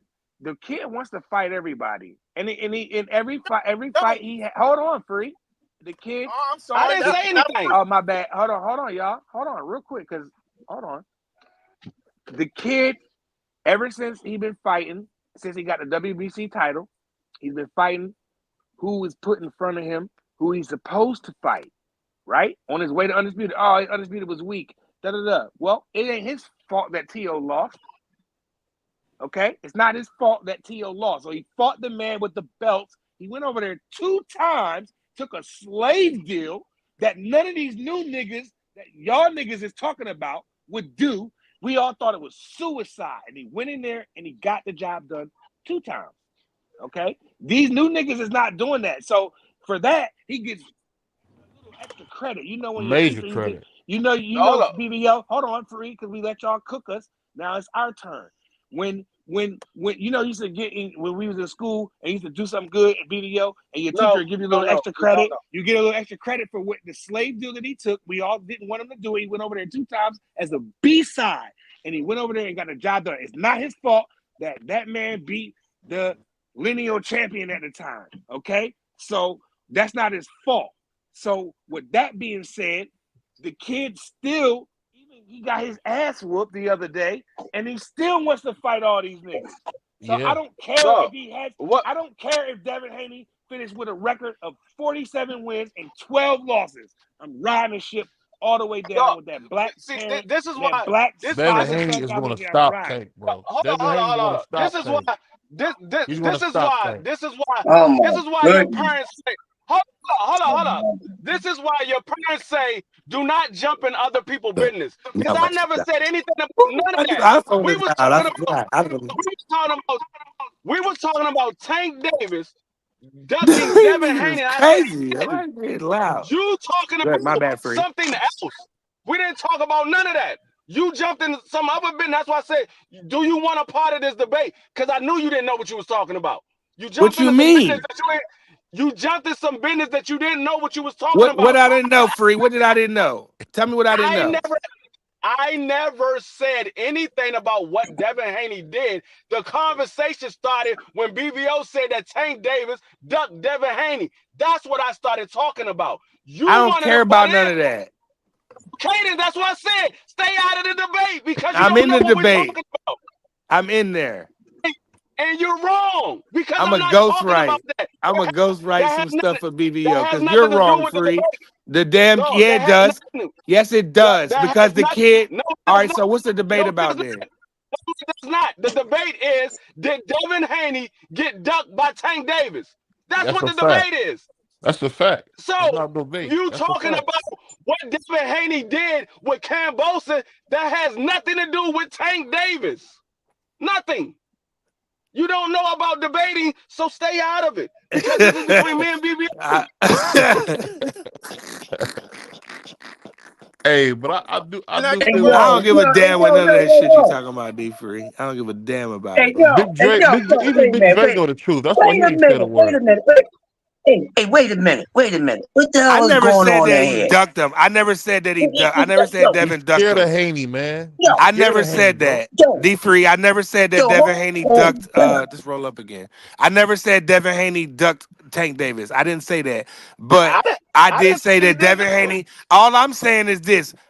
Y'all niggas put some respect on his name. That's all I'm saying. Y'all talk to him. So what if I he never said so what if he goes get knocked out? Mike Tyson got knocked out a couple times, but when we got knocked out, we got knocked out with him. We got knocked out with him.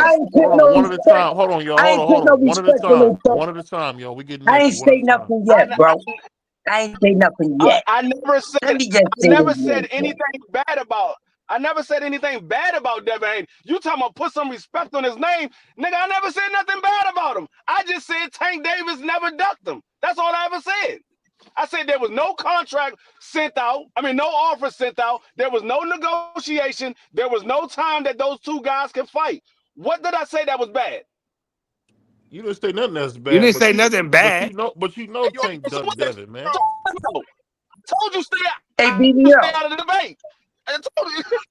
I didn't say he ducked Tank Davis. I didn't say that. Go ahead, Crush. Go ahead, Crush. I didn't say Tank ducked. I didn't say that. BVO said that. But all that other shit, I stand on. Go ahead, Crush. Hey, man. Fuck all that. It's Saturday night. And y'all arguing about motherfucker debating about punk ass fucking Devin Haney. Yeah, I called him a fucking punk. Cause he is. He's a fucking punk. He's a punk. Ain't nobody ducking no pillow fisted nut ass punk that wanna go around and be beating up on fucking goddamn Crush couldn't wait to cuss. Well, Crush, this has been time coming. Are you serious? Are you serious? He gonna come back in the ring and knock out who get on my goddamn nerves with that. BVR should chop you in your Adam's apple and talk about he gonna come back and knock somebody the fuck out. The last time he knocked somebody the fuck out, he doing a moonwalk on goddamn sandals. Are you crazy? He ain't knocking shit. I gonna come back in boxing and get put on his ass bag. That's gonna get put the fuck at. Which weight class you gonna be? Pick him. 140, 147, 154. He gonna wind up on a motherfucking floor because he ain't got no chance to win because he ain't got no goddamn chin. The fuck out here with Devin fucking Haney, man. I'll kill anybody in a goddamn debate about this punk ass dude. He wanna run around and call fire. All right, Crush. Hey, Crush. Get him. Crush. What's up? Crush. Why do okay, listen. Listen. Why did he duck him? No, I didn't say that, Crush. No, hold on, BVO. Don't do that. Don't do that. You're gonna set him off. You're gonna set him off. Let me ask him a real question. Let me ask Crush the Legend a real question. I'm already hot. Look, I'm already hot. let me ask Crush a real question. Now, Crush. Now, Devin Haney is he's a young black kid, a suburban young black kid, okay, who has been created to box, okay? Now, if he takes big fight after big fight, it doesn't matter if he goes in there and gets knocked out. He's still going to make a good fight because even though Ryan beat him up, he still won a lot of rounds. He still did good, okay? He dominated Regis Prograis, right? So if he goes in there, let's say he fight Tank, next. Not next, but they have a fight. Devin have a fight, and then they fight next, right? All right. And Tank go out there and do what we all think that he would do and knock him out, right? Okay, let's still put some respect on Devin Haney's name for taking the big fights. We all talk. We all on this channel said if Devin Haney doesn't fight, and we gave him a list. We said Regis Prograis, and I can't remember the other two names. Crush and not Crush. I'm sorry, but Me Free and BVO said some other names, and he picked. No, I did not. No, I did not. No, Oh Free I didn't my did say not. your name. God, I, Free. I Oh my never God, gave. you was I one of the never gave. niggas. I never gave Devin a list. I gave Tank Davis a list, not Devin. Yeah, he gave No. Tank a list. Never. Okay, all The right, Puerto okay. Rican Well, gave Tank BVO. a list. Okay, well, me and you we said if he don't fight these couple of guys, then he doing the most. And he went out there and fought the one of the you could argue number one or number two lightweight and Regis Prograis, and he dominated him, got a drop. Devin should have stopped him, but he's very, calculated and he sticks to his game plan. Okay, that's fine. It's pillow fisted. He put Regis down. Regis has a great chin. I would say Regis has a decent chin. I didn't say great. I'll say a decent chin. And he went and did that. So if he goes in there and tank and he goes in there and get knocked out, And and then he stops him. goes in there Both men and fight stop Frank Tank. Martin next, and they have a good fight or something like that. I'm just throwing a name out there. We still got to put respect Mhm. on Haney's name for just going out there, putting himself out there, coming from what he was, pillow fisted like you call him, to all the way where he is, where he's one of the top boxers in the world. So I just wanted to say this is put some respect on his name. It doesn't matter if he goes in there and get knocked out. My favorite fighter been knocked out multiple times or beat multiple times. So if he goes in there and have a record of 50 wins and 12 losses, hell, that's fine with me. And he came undisputed, the youngest ever, and he done a lot of things. I'm riding. I'm just saying, put some respect on his name. I didn't say he ducked Tank like BVO. I'm just saying the kid is doing what we want these new niggas to do. No, Crush, them new niggas wouldn't have took that slave deal with Top Rank and went to Australia Dude, 2 Tank is times. They wouldn't have afraid did of that, it. bro. Hold on, Cross. You Can was I going get a to word shoot in out here? the double A. Oh, let me finish. We've known this for many years, man. Tank ain't got the nuts to fight Devin Haney. Devin Haney I'm can't not send though, no Bentley. I'm Devin not. Haney can't send no freaking contract to the A side. What are y'all talking about? Tank Hold is the Right, A side. He on. the one got to Word send in. the contract. We right. all know if he get in there with Tank, he's stopping him. You heard it here first. He's BBO stopping boxing. who? He's stopping He's Tank. He's stopping stopping who? him. I got, He's Hey, stopping BBO, Tank. you At tell us I I got 140, he's get five stopped. stopping him. bands on. I got Get the kids out the house. 5 bands on Tank Davis. Don't get stopped. I got 5 bands. Tank don't get stopped by Devin Haney. We got 5 5 bands to get bands. stopped. We got it. We locked in. But y'all heard him. I'm Y'all not heard him. talking about what participation trophy, Bentley. He won undisputed. It's not his fault that Cambosis beat up BVO boy. It's not our fault. He fought that guy. Hold on. He went. I don't have a favorite fighter. My favorite fighter is Jamel Charlo. Man, all right. But Well, I'll say the this. guy that the That's segment not with the order. TO segment we had every show, Bentley, we have a TO segment. Hold on. Y'all bought up Teal today. I ain't bought him up I yet. bought no. I personally bought a Teal. I'm just saying it's not my fault that it's not Haney's fault that Cambosis whooped him. It's not his fault. So the man had the belts. Devin Haney said he wants to become undisputed. He didn't give a damn who had the belts, and he showed you he didn't give a damn who had the belts by signing that crazy ass contract that we thought he was psycho doing. And put it and keep this in mind. And he beat Lomachenko. Right, So I don't know what we talking a about. guy that Tank is Who trying to is Tank? fight. Hold on 1 second. Let me get something in here. Pause. I can say this, man. Who has Tank Davis beat that's as good as Lomachenko? Nobody. We all know that Tank is afraid of Lord Haney, man. I don't know why Crush get up here all this bull crap capping. You And now, know Tank Davis I can't gotta beat stop no Hey, you Devin there. BBO, Haney, you Gotta bro. gonna make stop me you. come to your city, BBO. I You gonna gotta make me stop come you to your there. Oh, city, my Hold on 1 bad, second. I BBO. can't Bentley. hear Big My Dre. Go ahead, bad, Big Dre. Bentley. I got you now, Bentley. My What bad. you say, Big Dre? I said I gotta stop you there. I have to stop you there. See, cause I'm not gonna put no Tell me, respect Dre. on his name. And the reason I'm not gonna put no respect on Devin Haney's name is because as soon as he lost, he said he didn't want to get back in the ring with Ryan.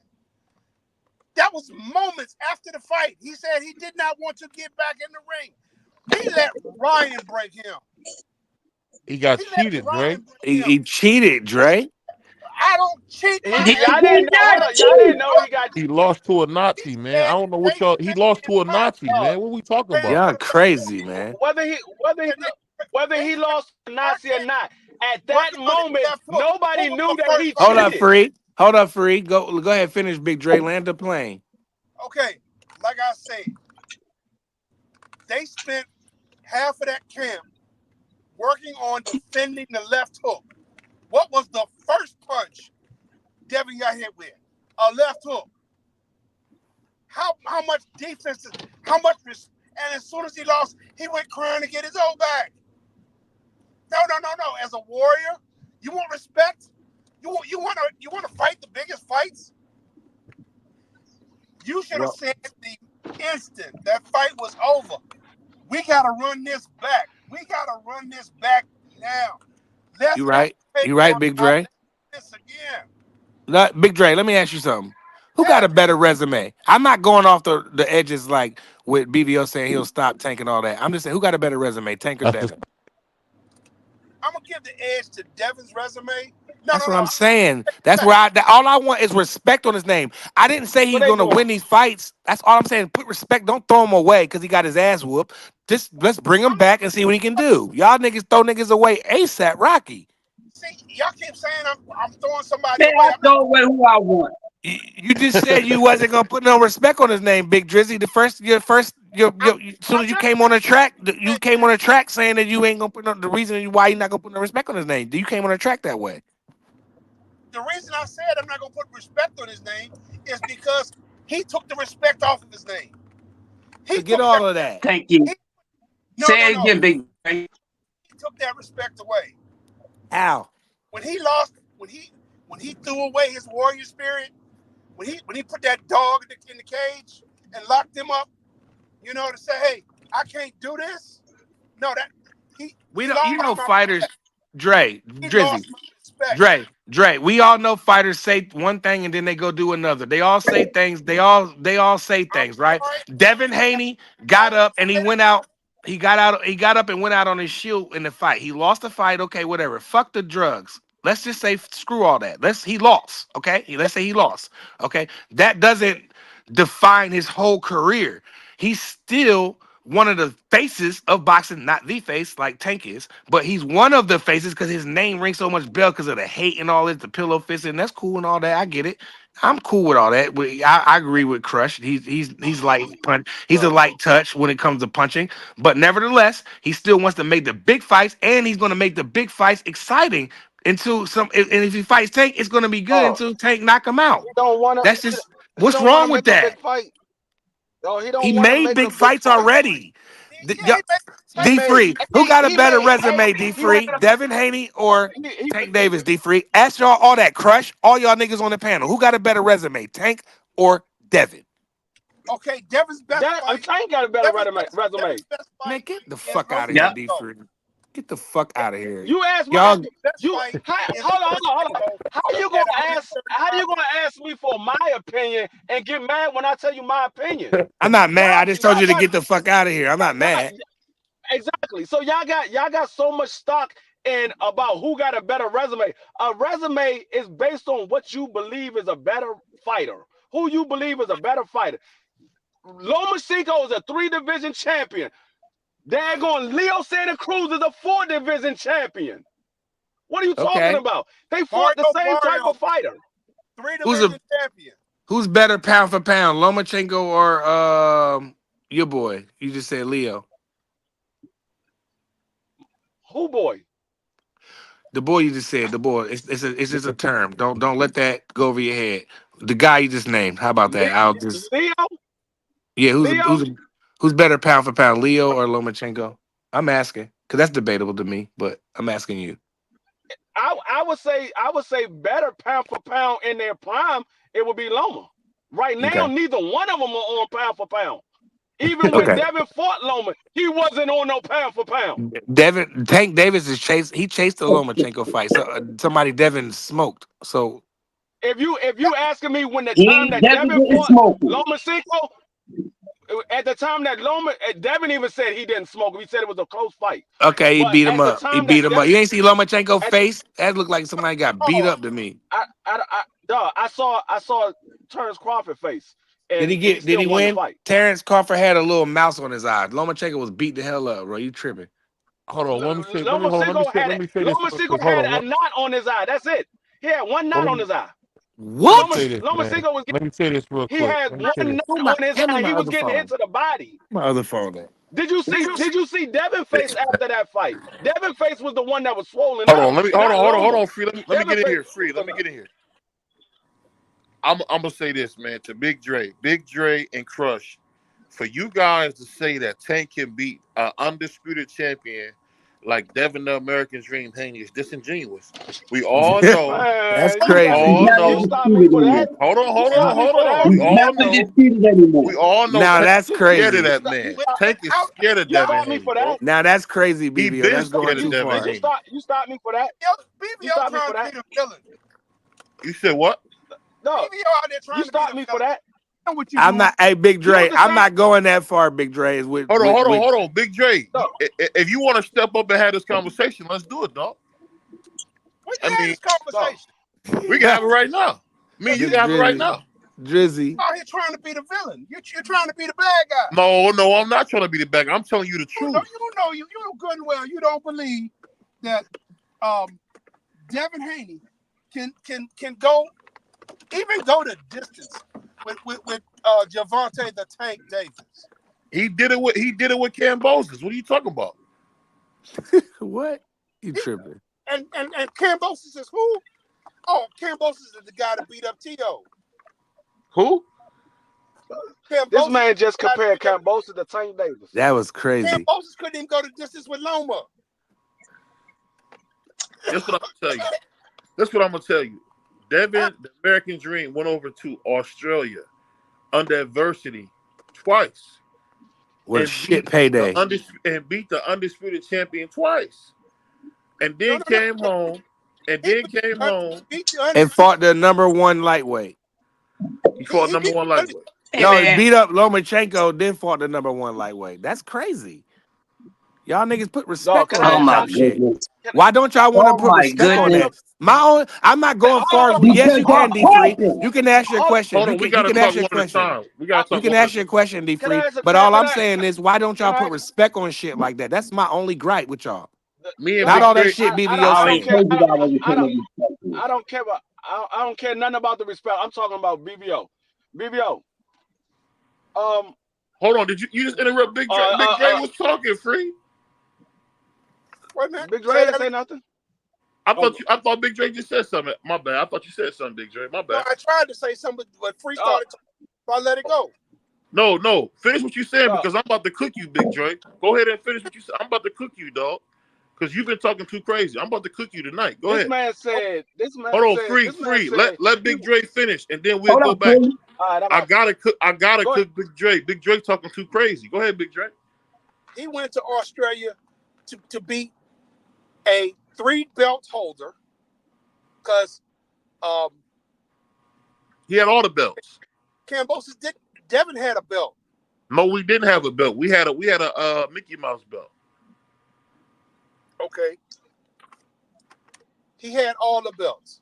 So Kambosos was undisputed. Right.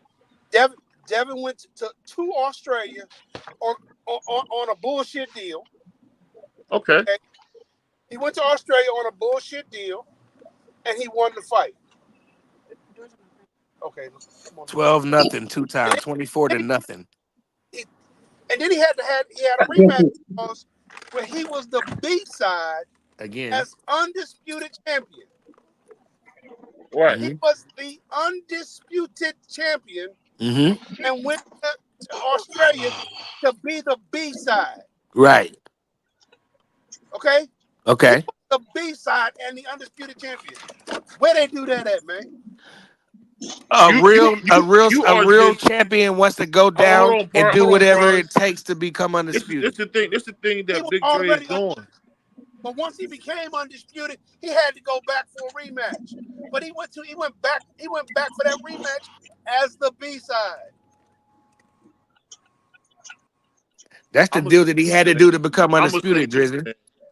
He had to do it to become undisputed, Drizzy. Big Dre, you know full fact that Tank has been scared of Devin Haney since day one. He won't even say the man's name.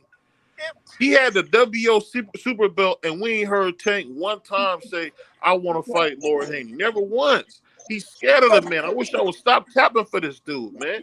Dude is scared of Devin Haney, bro. He never had the WBA super belt at 135. Who? No, he did. No, he did have WA super belt. Lord Haney had the At belt. 135, no, he did not. At 135, he did. He did because Tank had the regular No, he did belt. not. No, he did not. Yes, he No, did. he did not. Yes, he did, Free. No, how much you trying to bet? How much you trying to bet? Free. We can pull it up right now. Right now, on how much you trying to bet? Wait, right now? wait. He said that. So how was he undisputed then, Free? No. He was How much undisputed. are you trying to bet, BBO? How much you trying to bet? Like I got a stack on it right like now. I just said, he was the super. He was the I got WA a stack super on belt. it right now.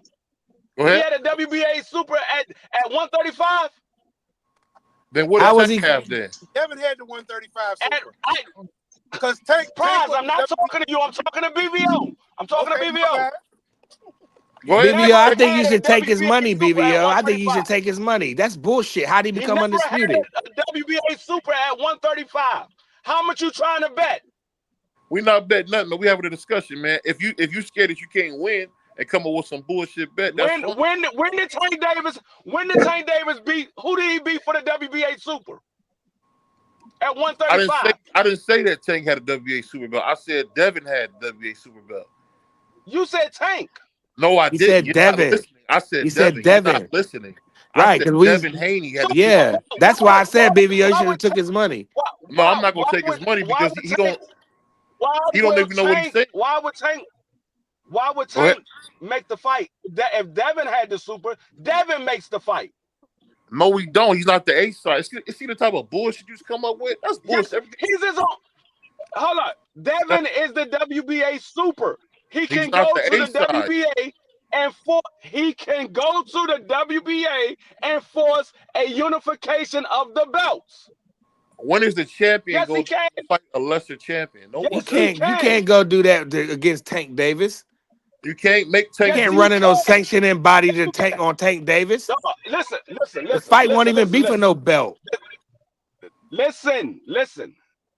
As the WBA super, when Tank Davis had the WBA quote unquote regular belt, he could have went to the WBA and said, I want to consolidate these belts. I want you to order this fight as me, the WBA super, and him as the WBA regular. They can do that. Now, what would make Tank a duck is if Tank drops the belt.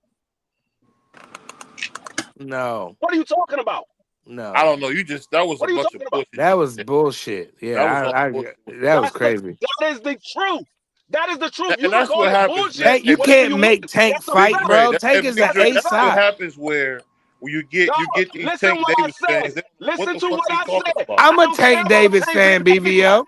I'm a Tank Davis I fan. don't You know care that. about Tank being the A side. I don't care about You Tank have being to the A be side. free. You don't make Listen, sense. Promise, you have to listen. You have to listen. You You wasn't listening stuck at on all A when you side. said you wasn't listening at all when we was Listen, talking, but we want to listen when you talking. Go ahead. Listen to what I'm saying. Listen to what I'm saying. Stop being stuck on A side, B side. Listen to what I'm saying. When you have the WBA super, you can go to the WBA and force them to mandate that fight. Now, it doesn't matter if Tank Davis is the A side or not. And then it goes to a doesn't purse matter bid, if D Tank free. Davis- Does it go to a Yes, purse if- bid? if Okay, Tank why would dropped Tank the Davis belt. fight in a purse bid? Tank could drop the belt, man. before. Right. Listen, did you not? That's the point that I'm making. If you want to prove that Tank is a duck, you make him drop the belt. I never said that he was a duck. BVO said he was a duck. He So is that's a- not. Are you not listening, Prize? I'm not talking to you. You want to keep putting yourself in the conversation. Because you saying I'm not stupid talking shit to too, you. though, for real. You saying stupid shit, so I can't help myself. But carry on. I'm Go not off. saying nothing stupid. I'm saying facts, But and go you don't on. I understand said it. no. because you I don't said know some about of the shit sport. you said. I said some of the shit you said was stupid. I didn't say what you were saying stupid. Dog, But go off. listen, I'm not saying anything stupid. You don't know the facts. You don't know the facts. That's why you think it's stupid, because you don't know the facts. The WBA. I'm not You saying said anything stupid. It's the actual facts. The WBA super can go to the WBA and right. have And them why would Tank and sanction Tank would look at order that and fight. and Tank will look at that shit and say, man, if y'all don't stop, man, get out of here. He already don't like I belts. don't care. Listen You can't what call I'm him a saying. duck It because of business. dog, Dog, listen what I'm saying. It makes Tank look like a duck. It makes Devin look better. It makes Devin look better. Well, that's what I'm saying. I feel what you're saying, Free, but that's what I'll tell you. You so stuck That's on what the I'll A tell side, you. B side. That's what I'll tell you, man. Big you have to Dre, be. back to Big Dre. Big Dre, I wish you would stop trying to act like you know Tank is scared of Devin Haney, bro. What are you talking about? He going You crazy know with this, that. dog. BBL You going know crazy. this. They would have been for. They would have been for. He ain't got the nuts to step to Haney, bro. He ain't got the nuts, man. I don't That's know who y'all crazy. seen this guy. That's This guy crazy. don't fight nothing but prospects and Mexicans, man. That's all he do, man. He That's fight crazy. prospects and Mexicans, bro. That's cat BBL. Who is Frank Martin? Frank Martin is a A doggone good prospect. fighter. He's No, a he ain't. prospect, bro. Frank He's Martin is a a good 88, fighter. bro. 88. I know. Frank Martin's a I good already know fighter. that 88. 88. I already know that. That's why I said they didn't know the facts. Like I said, all he had to do was have the WBA force that fight and make Tank drop the belt. That would make Tank a duck.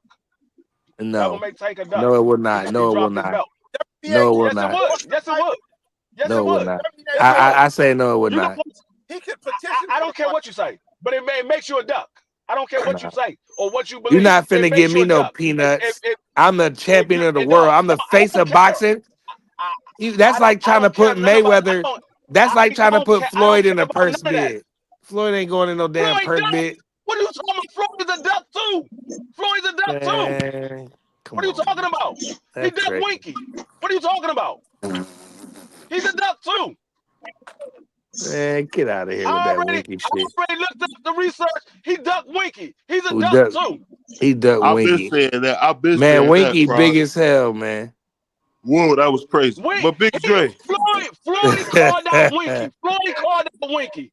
Floyd called out Winky. I don't remember that. Floyd, I don't care what you remember. I'm telling you what the facts are. Floyd called out Winky. Winky accepted. They came up with the contract. Floyd put a 8-pound rehydration clause in there. Winky accepted it. Floyd ducked. Floyd ducked. They quit. He said, no, you know why he ducked him? More. Cause nobody don't know who the hell Winky Wright was. Nobody know who the hell Ricky was. Nobody knew who the hell he was, but us. But I'm gonna tell you this, man. I'm Why gonna say you this. call him out then? Why you call him out then? If nobody knew who Winky was, why did Floyd call him out? Floyd was calling out everybody. Let me say. Hold on. Let me say this. Winky wasn't thinking about Floyd. Well, let me say this real quick. Free. Let me say this was real thinking quick. about him. I think we got to be honest, man. I realize that Big Dre might be on the payroll, but at the end of the day, man. Why you keep attacking Drizzy? Me and Big Dre been trying to have this conversation. Big Dre understand what I'm saying, man. Big Dre, just admit that they never wanted to fight Devin Haney, man. And we good. That's crazy to get that man in touch. What I'll say. I'll say BVO capping like hell. How am I capping?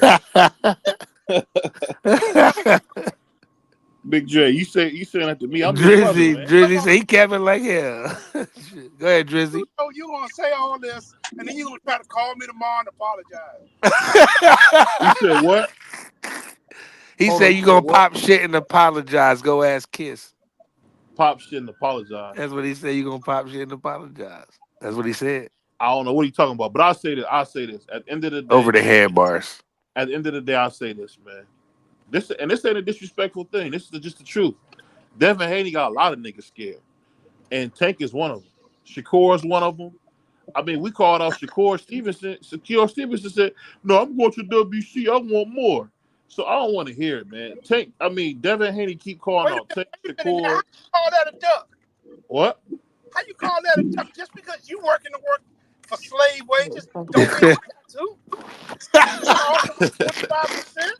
Drizzy crazy, man. Drizzy. The damn sanctioning body say I get 35. I offer you 25%. That's more money you made in your whole life. That's more money he made in his whole life. That's crazy.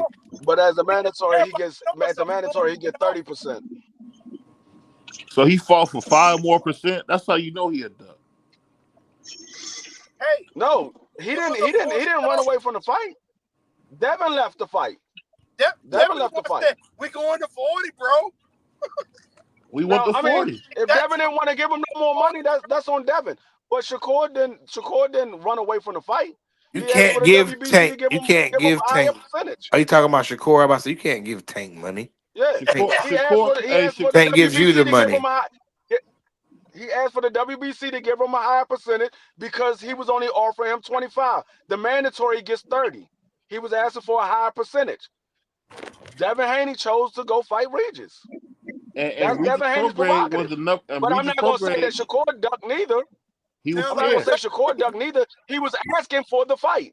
He was asking for more money to make the fight. He asked for more money to make the fight. And I got a knockout blow. I got a knockout for Big Dre. Why in the world your boy Tank all of a sudden now he want to be undisputed when Devin Haney leads the division? The dude's a clown, man. I keep trying to tell y'all, bro. As soon as Devin Haney leads the division, all of a sudden now Tank want to be undisputed. So cut the games, bro. When was he going to fight Devin Haney for undisputed? He offered him to fight a few times. When was he going to fight Devin Haney for undisputed? He could have fought him after the Lomachenko fight. He went and fought Regis right after Tank got out of jail. He left the whole division. Tank got out of jail. Tank got out of jail on Friday. Monday, he said he's fighting Regis. They made the announcement on Monday. Tank got out on Friday. Monday, they made the announcement he was fighting Regis. He was supposed to fight him over the weekend. Hey, all I tell you is this, man. It's amazing, you know. Exactly. I didn't realize how much water Big Dre and D-Free carry for Tank. It's like, God damn, your shoes got to be wet. All this water you're carrying for this dude. Like, my God, your shoes got to be soaking wet. And y'all from DC, so that means y'all Nike boots are soaking wet. Because at the end of the day, man, y'all got all this water for Tank. Go ahead. I can tell you ain't been in DC a while because we don't wear Nike boots. Oh. Well, I remember DC. What y'all wearing? Free Timbs? Y'all wear Timbs now? No. What y'all wear? No, we stopped wearing Timbs years ago. That was back in the 80s and 90s. Okay, what I thought y'all wore the ACG boots. My bad. What y'all wear? Damn. No, we wear anything. We wear anything. We don't wear Nike boots no more though. Well, y'all wear lugs. My bad. So well, y'all lugs are wet. They still wear they. My bad. They still wear boots. They still wear Timbs in Philly. BBO, don't you ever in your life disrespect me again. Don't nobody out here wear no goddamn lugs. BBO said the niggas wear lug boots. The big combat lug boots. BBO crazy. Don't ever disrespect me again. BBO we don't wear no damn lug boots. We wear whatever the fuck we feel like putting on. A lot. All right, well they might be lug boots then. They might be lugs then. Lugs, whatever works. I ain't messing with BBO. I understand you wear lug boots. I understand. I know you with the fashion that the young boys wear skinny jeans and all that. I understand. You want to be down with the young boys. I understand. No, they don't wear skinny jeans anymore. They wear elephant legs now. I don't wear none of that stuff. It's stack jeans. I'm a polo player forever. I still dress like Young Joe, like it's 2008. I'm just gonna be honest. We understand. We understand you shop at the big and tall. They don't make that stuff in your size. We understand that. I mean, well, they make polo in my size, that's for sure. They make polo in my size. That's what I wear. In your size. They make curtains. We looking like we still dressing like Carlton, man, off the Fresh Prince. But one thing, y'all cornballs. I understand y'all cornballs. I understand that. Yeah, I mean, but one thing, we cornballs. Hold on, we cornballs. Who? I didn't know you lived in Cleveland. Hey man, I'll put like this, bro. When did you move to Cleveland, Price? I ain't from Cleveland. Okay, I was talking to BBO. He said we. I didn't know that you live in Cleveland. See, I told you always want to be a part of the argument. I ain't saying shit. I just said I thought you. I was listen for real. I'm doing shit in the background. And listen. Hold on, free. I just heard some shit in the background because I'm doing shit in the background, right? And all I heard was say y'all cornballs. So that's why I just asked, and then you just made it right. So that's all I'm asking. I'm not from Cleveland, bro. Man, BBO, you've been wanting to be a part of this conversation the entire night. I don't give a damn about this conversation because well, why you all keep I, jumping in? because some of the stuff you said I disagree with. So when you say something and I disagree with, then I put my little 2 cents in. But I don't agree fully with BVO. But some of the stuff, a lot of the stuff, I do agree with him. Some of the ducking and all that, and he'll knock Tank out and all that. That's BVO doing that. I don't agree with none of that. I don't think Devin can beat him, but I want to see Devin fight him. And if Devin, he went over there and did what he did, and if they fight, and Devin to make that fight, I'm happy for Devin. I want and Tank. They both gonna get good paydays. It's gonna be a good fight, and Tank will probably win. Okay. I'm okay with that. We get all that, Bros. We get all that, Bros. But everything that you say you don't agree with, I didn't say none of it. Everything that you said, I didn't say not one single word that you said you don't agree with. All right, say no more then. I ever said, say no more. Which started this whole conversation. The only thing I said was Tank Davis did not duck Devin Haney. You want to jump in there and something? You got to put respect on Devin Haney's name. Nobody said anything disrespectful. Okay, Free. So you won this whole. Okay, D Free, you're the champion on this channel, and you won that whole argument. How about that? I'm gonna say this, man. Salute to my brother K. Let me say this real quick. Shout out K Savoy. Salute to my guy K Savoy, man. We love you, man. Yeah, praying for you. K Savoy is my guy, man. You know he don't know what the hell he ever talking about. But K Savoy is my guy, man. Salute to my man K Savoy. Nothing but love for you. Why you keep calling him Savoy? Back to K Savoy killing you in the chat. let's get back to business. Damn it, man. Damn it, man. That's my guy, damn it, man. That's my dude. Yeah, K Savoy, that's a beautiful brother right there. But back to what we talking about, man. We all know on this panel that Devin Haney got like a mind control thing over Tank Davis. Tank Davis don't want nothing. Even when Devin getting beat up by a drug treat racist Nazi, he still Tank still got his name in his mouth. It is what it is, man. Tank got some type of weird obsession with Devin Haney. It's getting old, man. I'm tired of it. Let me see. Obviously, y'all haven't paid attention to Tank Davis' behavior yet. As much as y'all watch Tank Davis, talk about Tank Davis, you haven't paid attention to Tank Davis' behavior yet. The only time Tank Davis starts tweeting is when he's about to make an announcement about his fight, because he wants everybody to start paying attention to him. So he starts tweeting so people can start talking about Tank Davis, and then he drops out his announcement of his fight. That's the only time he starts. When he don't have a fight lined up, you don't hear Tank Davis on there tweeting at all. Tank Davis don't tweet at all. Unless somebody says something about him, then he'll respond. But other than that, you don't see Tank Davis tweeting at all. Only time he starts tweeting is when he's about to drop an announcement of his fight, because he wants people to start talking about him. To remember, Tank Davis is coming back soon. Y'all got to pay attention to the behavior. Y'all don't pay attention to that. And he ain't never mentioned Devin. You know, Devin is an afterthought for Tank. Devin is that memory that, you know, just out there. You know, he's that bug on the wall. Cause see, Devin, take his fat ass to another weight class. Devin, although he go to Australia, and he did beat Kambosos, but he had to go back to Australia again. Okay, as the undisputed champion. So as undisputed, he had to leave the U.S., go to Australia, be the B-side again, to fight for a belt he already has. And then he came back to fight. And if you ask me, he lost the fight to Lomachenko. 7-5. That's the way I scored it. I watched the fight 3 times.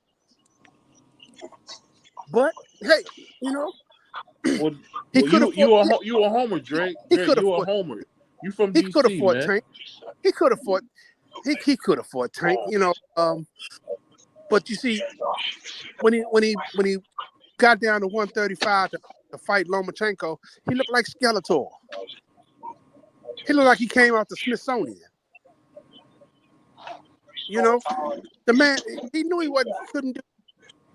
And as soon as he got the opportunity, he ran to 140. Who ran the 140? And Tank in one fell swoop.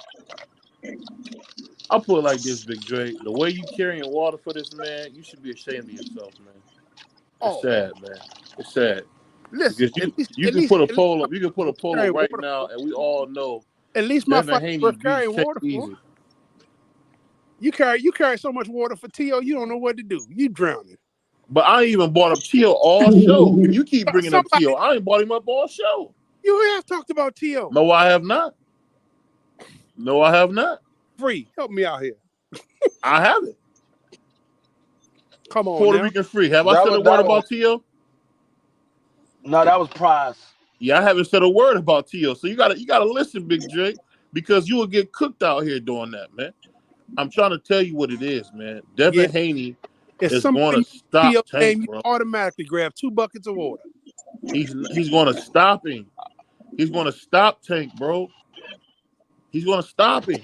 What are you going to do? And I told you first. Hold up a sign in traffic? Ground. I don't know who else. I don't know. I feel bad just putting it back on the ground. I don't know what to do. Only way he gonna stop Tank if he holding up a sign in traffic. Hey, Big Dre, he took the fight as a B-side to go back to Australia to spin the block to Australia is because that was part of the contract. None of these new niggas that any one of y'all would name would take a contract like that just to become undisputed for some belts, just to have your name in the history book.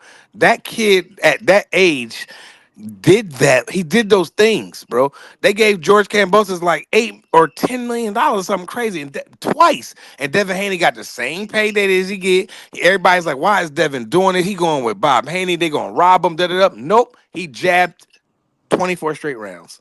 And I just give him respect for doing that. Then he spun the block, and then you just said, Dre, that he looked like a skeleton. And then you say he went to 140. Why'd he go to 140 and didn't do that? Because you just said he looked like a skeleton. I agree. I didn't like the way he looked at 135 in that Kambosos fight, and I didn't like the way he looked at Lomachenko. Some of the pictures that came out, afterwards, he didn't look good. That he had to go to 140, and he doesn't, and he's too big for that. You know what I mean? So they even looking at welterweight at this point. So I'm just saying that kid. Boots. I'm letting y'all know right now. Nah, you going crazy. See, BBO be going crazy with Devin Haney stuff. See, I'm not going crazy like that. I'm not going crazy. I want y'all to know that we dogging Boots at 147. We want him first. We want him first. That's we ragdolling Boots, man. If Devin the American Dream go to 147, we ragdolling Boots, man. That's crazy. We beat you on your own on that. You on your own on that one. We beat him to death. I said it first. I'm on the record. Boots Ennis will lose to Devin the American Dream Haney. BBO said it first. BBO said it first. BBO lied first. I ain't got no problem saying that. Hey. Like I said, Big J, we already know you don't listen because you keep bringing up T.O. I ain't brought him up BBO one live time. first. That was good. Hey, but Big Dre's my guy, man. He don't know shit about boxing. That's my guy right there, man. It's a fact. I'm gonna tell you. Let me tell you what I like. I like how you my brother. BBO deflect. I like how BBO deflect the debate between me and him to Dre, because he know he ain't got no winning Mikasa. You know what's funny? We got to get D-Free some food. He just want to keep trying to bait off everybody. I'm in here cooking Dre like a hibachi. I get food. I get food every Friday. I go over there to the courtyard and I get food every Friday. What's the courtyard? Big Dre know what the courtyard is. BBO know the courtyard. Well, somebody put me on. I not put this. Don't make fun of me. Educate me. Well, I'll say this, man. Shout out to my man, Manager Collins, because he the only one on the panel making. Okay. I saw that. Yeah, when he dressed up, and that's pretty dope. Yeah, I saw that. Yeah. Okay, I didn't know that's what the name of it was, but I did see that. Yep. Oh yeah. No, it's a court. It's courthouse. Yeah, I saw that in the morning time. I saw that on Friday, I believe it was. Yeah. I saw it. Yeah. Hey, Big Dre, I want to ask you a question, man. Big Dre, can I ask you a quick question? Go for it, man. You don't know shit about boxing. Well, I'll ask you this, Big Dre. That's not no question. No. I want to ask you a question. I hit that by accident. That ain't a question. I hit that by accident. I want to ask you a question, man. No, he did. when you talk about Devin the American Dream, do you feel bad how you go in on a black man who's done it all, his own boss, went to Australia, came back, had the whole world against him, beat a monster and reached his pro grade? I mean, do you understand how you going in on a black man who's done it all? That's crazy. I don't understand how you do that, man. You should be ashamed, man. BVO, I want to know how come you always pick these second tier fighters? You said what? I mean, you always go out there and get the second tier fighter to carry the most water for. Theo, see, every time somebody mentioned his name, you got 2 buckets in your hand and you ready to carry some water. But I got 2 buckets for Tio, but you didn't bought him up all night. I ain't bought Tio up once. Listen, will you let me finish? Now, Go ahead. Now we're talking about Devin, and as you call him, the American Dream, Haney. Okay, that's what he called himself. So we're talking about Devin Haney, and you got 2 buckets of water for him too.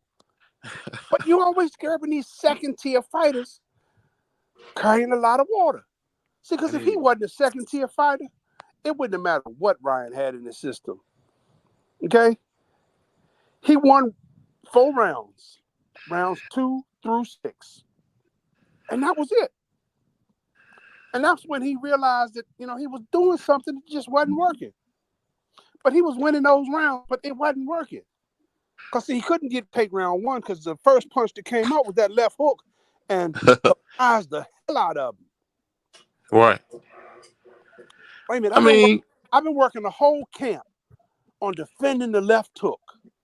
The first thing I get hit with is a left hook. What the hell just happened here? He abandoned his game plan. He didn't when he went in the camp. When he went in that fight, he just went because I agree with you. You know what I'm saying? I was like, what is he doing? I feel like once he got in that ring, all that shit went out the window. As soon as that bell rung, all that shit went out the window. He had something to prove, and he didn't fight the fight. He should have fought kind of like Sugar Ray did. Again, I'm not comparing him to Sugar Ray Leonard. I'm just saying Sugar Ray fought the wrong fight against Duran in the first time, but when he fought him again, he dominated him. You know what I'm saying? So I'm just saying that. Yeah, nah, go ahead. I just said no mas, no mas, no Oh, mas. yeah. You know what I'm saying? So that's all I'm saying. You know what I mean? Not to mention the dude cheated, so. Come on, man. But we can have this conversation all night, man. I'm gonna jump off of this panel because I'm tired, man. I ain't gonna lie. My daughter's tore my ass up. Man, the big dogs out here. Go to sleep. Yeah, I'm gonna do that. You on your own now, BVO. You on your own Salute now. to my brother Prize, man. Yeah, man. Peace out. Manager Calvin, man. Shout out to Manager Calvin. Nah, I won't go I ain't no Manager Calvin. I'm the boss. Nah, I won't go nowhere if you want to cook me real quick, Crush. I won't run from a fight now. I'm just saying. I'll go get some rest. I ain't gonna do that to you today, man.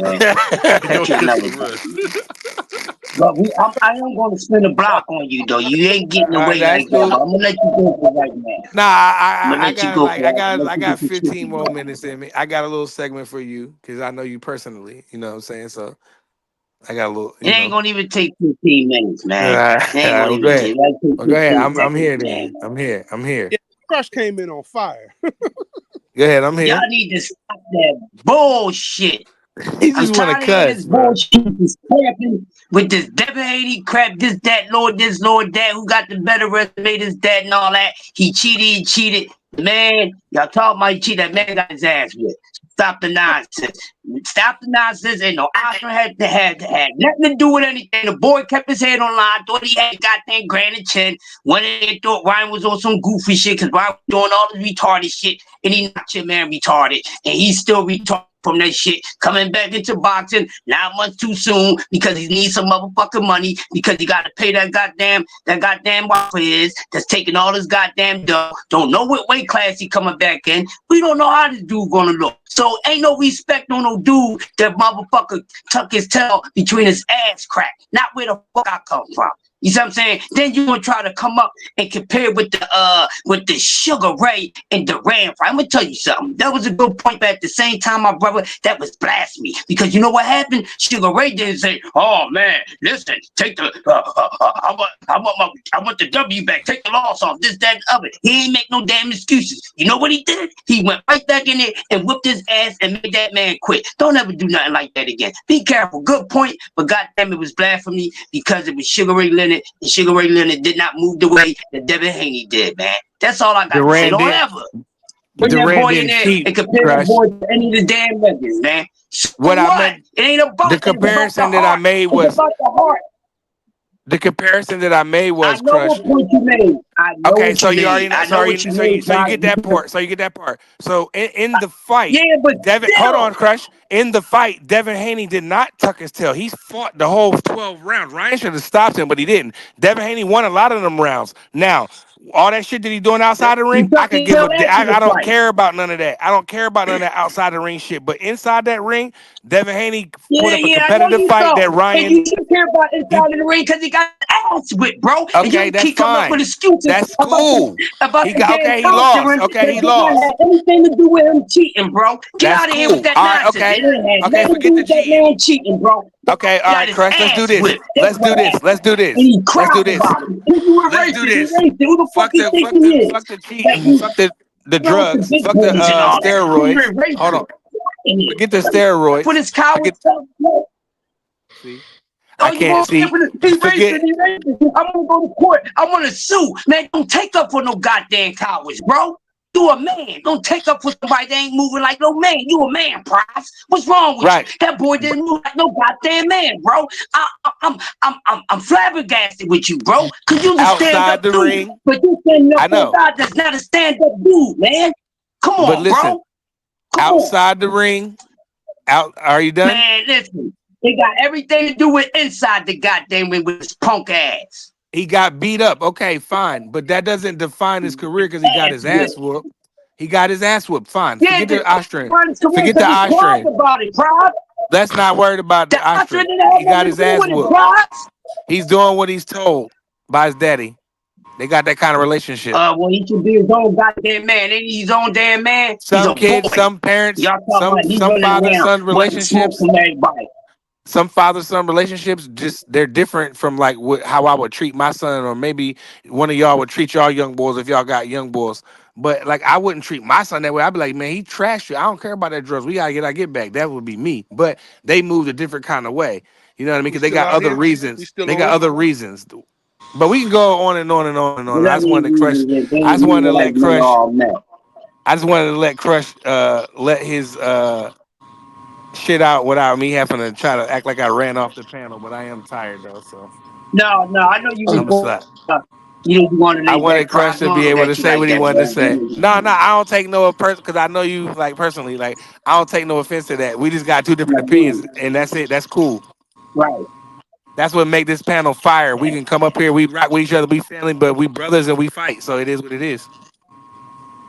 We disagree and we argue and we, you know what I mean? Then we go back and then, you know, the next day you might see it. We all might be agreeing. You don't know what you're gonna get on this channel. That's what make it fire and unique. I know one thing before you go.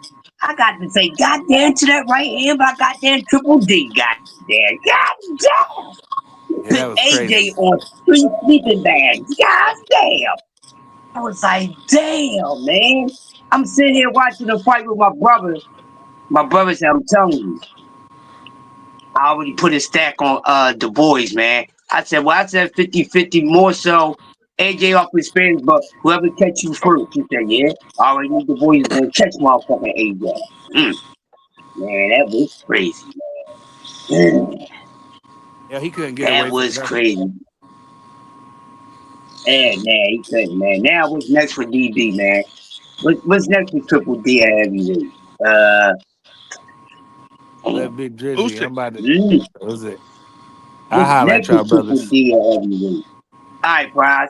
What's next for Triple D at heavyweight, man? I think he should fight Usyk in a rematch. Yeah, because I think he won that first one against Usyk. I think a lot of us feel the same way about that because I think he won that fight too. landing them awesome body shots that hurt the Usyk bad. 5 of them. Took him a while to get himself together. Then get to the He need last to work couple with the rounds of that fight.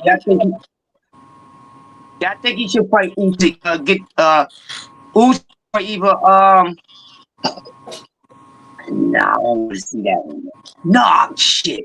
He can fight Usyk. If not Usyk, man, go and get in there with Zhang and shit. See if he can slow Zhang down. That's how I want to do it. I would like to see it though. See that. Oh yeah. Yeah. But they win by him, man. So good win by him. I know who better not get in the ring with him. I know who better not get in that ring with him. Y'all know who better not get in the ring with him.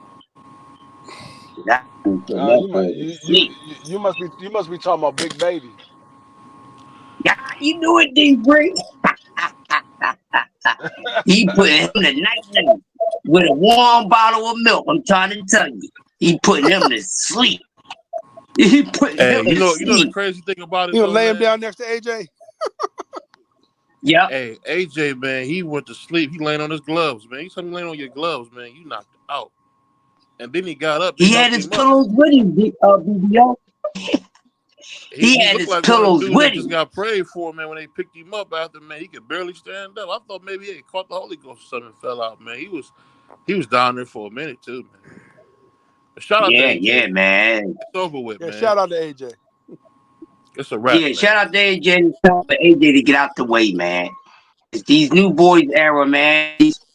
They had their times, man. They got to get out the way, man. It's these new guys era, man. And then if these OGs don't get out the way, they gonna get put out the way. Most of them, man. Told you, there's only a few of them that's very special. That's still hanging around. You got a few that's special, but not all of them. Yeah. You gotta get out these young boys' way, man. I'm gonna ask y'all this, man. Were y'all shocked to see the way AJ got beat up? No. Not and the way BBO, no, because I always said like 50-50 fight because I knew somebody was gonna get knocked out. So the way that it happened, no, because it happened to him before, so I'm not surprised. No, I'm not surprised In the fashion because I knew if AJ was going to get knocked out, it was going to be early. I knew it was going to be early. I didn't think the Brawl had a chance in the later rounds. It was if it had made it to the later rounds, I thought AJ was going to stop Dubois. I think AJ would have had enough time to get his legs back up under him, and AJ would have. He started coming on towards the end of that fifth round, but he walked right into another shot. But yeah, I knew it had to be early if it was going to be AJ getting knocked out. Yeah, when AJ when he got dropped in the first round, it was like, okay, it's over with. He's missing something, and Dubois gonna catch him a few times, and I never thought AJ would go down as many times as he did, but you know, shit happens. You know, I mean, no matter how you put it, man, you can grab the water, you can grab the spit bucket, all you want, man. You know what time it is, man. You know what time it is, man. At the end of the day, everybody has a good run, and I'm telling you, man, I think that Daniel Dubois gonna be the next undisputed champion. I really do. I think he's gonna beat Usyk. That's just my opinion. Well, hopefully they can I make think that he fight. beat in the first time. But Usyk got to go back and run it. He's scheduled to run it back with Fury. Tyson Fury. Man, Fury is Fury. He's not the same Fury, man. Them Deontay Wilder fights took a lot out of him too. Yeah, they took a lot out of each other, man. That's what great fights do, though. Great trilogies. They you know, you get the best. You take the best out of your opponent. That's how you get those trilogies, man. And that's a hell of a one that can be talked about for ages, man. He said, my money is on AJ stopping Triple D. I I put like this, man. I had my money with AJ, but man, AJ really is damaged goods, man. He really ain't been fighting nobody. He fought Otto Wallin, who had fought in 16, 17 months. Then he beat a wrestler in Francis Ngannou. I mean, he really hasn't fought nobody. I mean, gotta call a spade, man. Well, you know, Ngannou went in there and knocked Tyson Fury down. So, you know. But everybody knocked Tyson Fury down.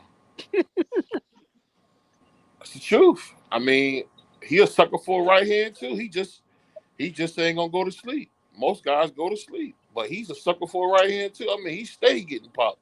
What's that guy that they had on there? Was it Steve Cunningham, who was I thought he was gonna go to sleep when Wilder cracked him with that right hand.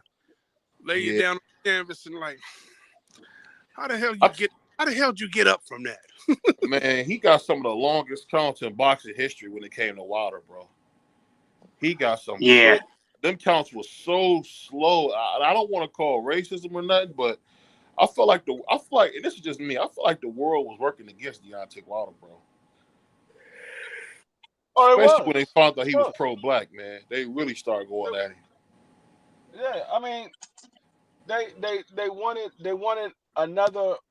I mean, they wanted a white undisputed champion at the heavyweight, and they thought the only way they can get it would be with Tyson Fury. Now they still end up getting it, but it was with Usyk. It wasn't Tyson Fury. But they thought at that time it was going to be Tyson Fury, so they tried to cheat Wilder out of a championship. So that's why they did what they did. I think you're right. I mean, that definitely was a long count. I'm just saying, the count was so long, Big Dre, that Andre Ward had to stop and say, "Damn, that's a long count." Like, and I hate Andre Ward. I think Andre Ward is one of the most boring fighters in boxing history. But No. The most boring fighter in the sport of boxing, in all of boxing, is Josh Kelly. That was the boringest fight I have ever seen in my entire life. No, that fight was so boring, I had to go in the room and take a nap. I literally went in the room and took a nap and woke up right before the AJ fight started. I literally went in the room and took a nap after that fight. So I went there and took a nap. I went in the room and took a nap. Yeah, that was a boring ass fight, man. You can ask Case Boy. We were saying, man, this fight boring as hell. I like, don't forget what they say about Shakur. This is the most boringest fighter I have ever seen in my life. I said, I never want to see Josh Kelly fight ever again. That dude is horrible. He ran the entire, man, that's what you call running. He ran the entire night. That man was looking like Kern. Him and Kern should get in the fight together. Him and Kern should fight together. It's going to be a meltdown, D3. Shit, the way they run is going to be a triathlon right in the damn ring. Yeah. That was crazy. I think got cheated on this one though, man. I think the IBF. I think the IBF cheated is they ran game on Boots, man. First they give him come on, man. The dude get out the ring. He get out the ring in May. Okay? No, wait a minute. I'm sorry. He fought that fight. Fought that fight in July. And they ordered a fight. They ordered him within the first 90 days to fight again. No, that's what happened though, Big Dre. When you get a vacant belt, you automatically get two mandatories. You have to fight for the belt, and then you get the mandatory right after that. That happens with every vacant belt. That happens with everybody. That's why you see a person get a vacant belt and they have a mandatory right away, because that happens with every vacant belt. I understand. That's part of the rules. You get the. That's a good point.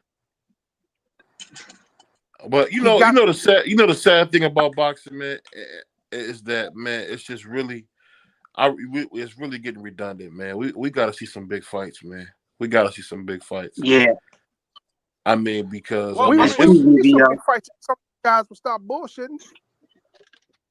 it's mainly guys like Tank and who don't want to fight nobody. I mean, it is what it is, man. But that being said, I feel like 2024 has been one of the most horrible years for fights I've seen, man. Yeah, wow. No, it was. No, it was not. No, it was not. That's my opinion. The problem with the fights in 24 is we didn't get. So you said 2020. You said like 2024 was worse than 2019 or 2020. It was worse than that. 2020 is the year that sucked because that was the year of COVID. We didn't have no fights. We went 8 months with no fights. 23 was better. I think 23 was better, D3. Yeah, 23. I think last year was better. But I don't think 24 was worse than 19 and 2020. No. I don't think it was worse than that. 19 No, wasn't I that. think That was the year 19 before wasn't COVID. that bad. 19 wasn't that bad, but towards the end of 19, everything shut down. Towards the end of 19, everything shut down, and we didn't get nothing. We didn't get nothing for that was 2020. March of 2020. No, is when everything shut down. No, but they shut everything down in 2019. They shut everything down in 2019. It lasted all the way through 2020. No, because I hurt my back. I hurt my back January 1, 2020. That was before COVID started. March 19th is when was the day that they start. Oh yeah, you're right. Yeah. It was COVID was coming in 2019, but they shut everything down to 2020. You're right. Yeah. It was March because that was the same year. That was the same month and year that I graduated culinary school. I graduated culinary school in March 2019, and I had to do my graduation online because everything was shut down. Oh, we got a chef in the house? Yeah. Huh? Yeah, D freaking burn, baby. Yeah. I got a cooking channel and everything. Oh shit. Yeah. I got to come on your cooking channel, man. I could be the taste tester. Cooking with D3. Like I said, I gotta put some more videos up. I mean, you gotta I'm up there taking lessons on the low, D3. Yeah. You can show me a few things. Hey, Big Dre, let me ask you a serious question real quick, and then I'm gonna leave this alone.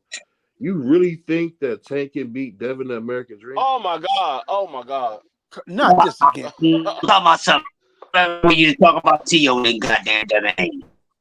I ain't bought up T.O. all night, and y'all still talking about T.O. I mean, what is y'all doing? I ain't bought him up. I said I'd rather for you to talk about T.O. than some goddamn Devin.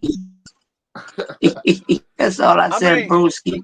The way you talking about that, do we believe that Devin Haney can beat Tank Davis?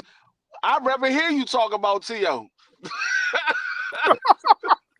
And he can't beat him either. My point is exactly. Yeah. I'd rather hear you talk about T.O. At least it be something to talk about. It ain't nothing to talk about. I don't think Devin. No, I'm gonna tell you why I don't believe Devin Haney will beat Tank Davis. It is based off of the interview that he had with Andre Ward. I don't believe he learned from his mistakes that he made in that fight because he said, I was trying to figure out what did I do wrong. And then once he realized that Ryan had popped dirty, he was like, I didn't do anything wrong. So he didn't realize he was fighting the wrong fight and he couldn't stop the left hand. He didn't realize he hasn't knocked nobody else in 5 years and he was trying to go for a knockout. He didn't realize none of that. So when you get in there with somebody like Tank Davis that has a better IQ than you, that can make an adjustment on the fly, you're not beating that dude. For one, Tank Davis is a knockout artist. For two, Tank Davis can box. And for three, he has a better ring IQ than you. You're not beating him. You're not going to beat him unless you learn from your mistakes. And right now, he hasn't learned from his mistakes. He believes he hasn't done anything wrong. He believed his game plan and everything that he trained on was perfect. It was just because Ryan popped dirty is the reason why he lost.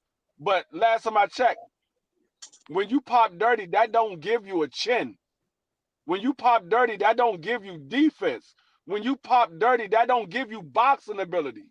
Ryan didn't have none of that, and you still wasn't able to beat him. Oscar fought somebody who popped dirty. Oscar beat daggone Vargas into the ropes. He beat him into the ropes. That man popped dirty. That man popped dirty. It's been multiple people that popped dirty and got beat up, even though they was dirty. So just because a person Still is got the dirty, ass. that don't give you boxing ability.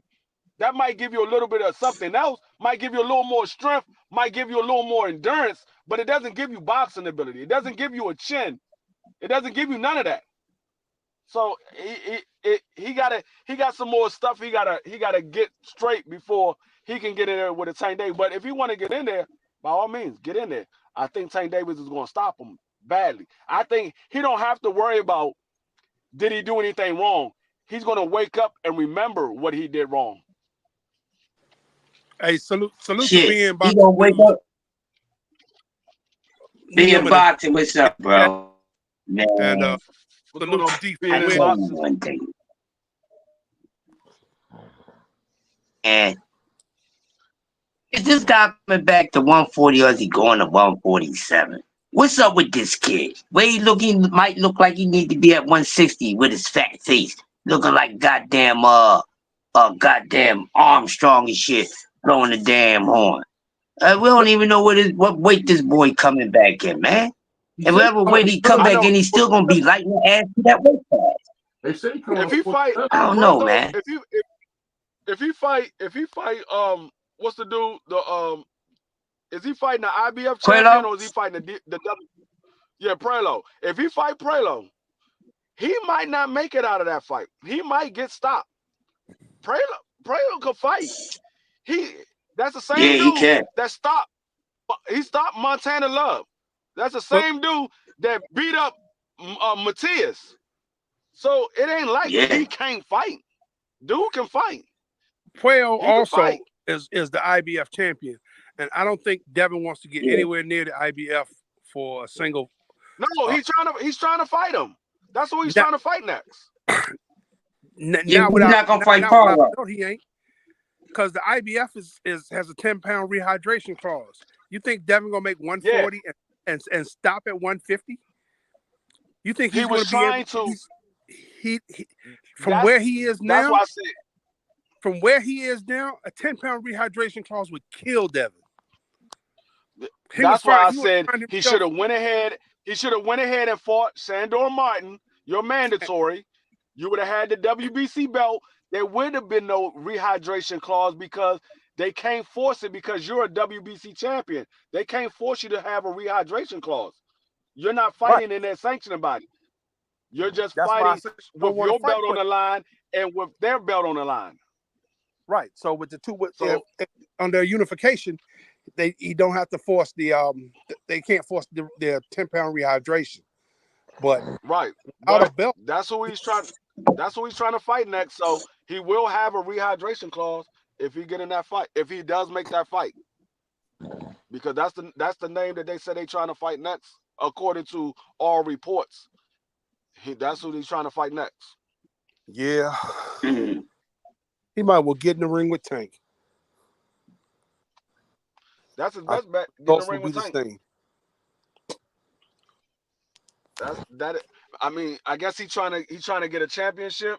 That way he can try to use that for some leverage. It ain't gonna be much, but it'll be some leverage. He ain't gonna have to take the minimum. He can get a little bit more because he is a champion. He can get a little bit more. Yeah, but he trying to get $4 million to go into this fight with Puello. Ain't nobody willing to pay him $4 million. I don't know nobody that's giving him $4 million because he went to purse bid and they only bid at 2.5 and it was only one promoter that bid that. Only one promoter bid it on the purse, and that was 2.5. Yeah, and they didn't. So, nobody wanted to pay for the Sandor Martin fight.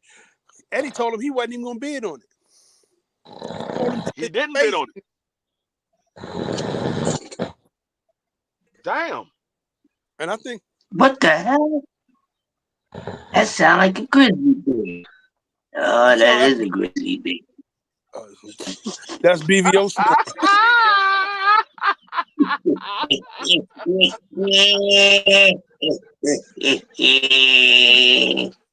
See, I don't feel so bad because see, a couple of weeks ago, I was the one that fell 4:30. Hey, if Devin get in the ring with Tank, he gonna sound just like that.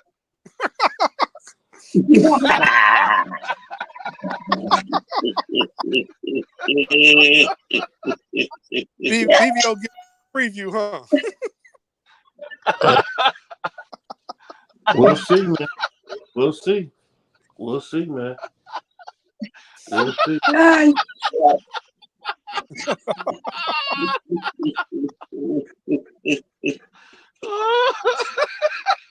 Hey. Oh man, this shit is hilarious.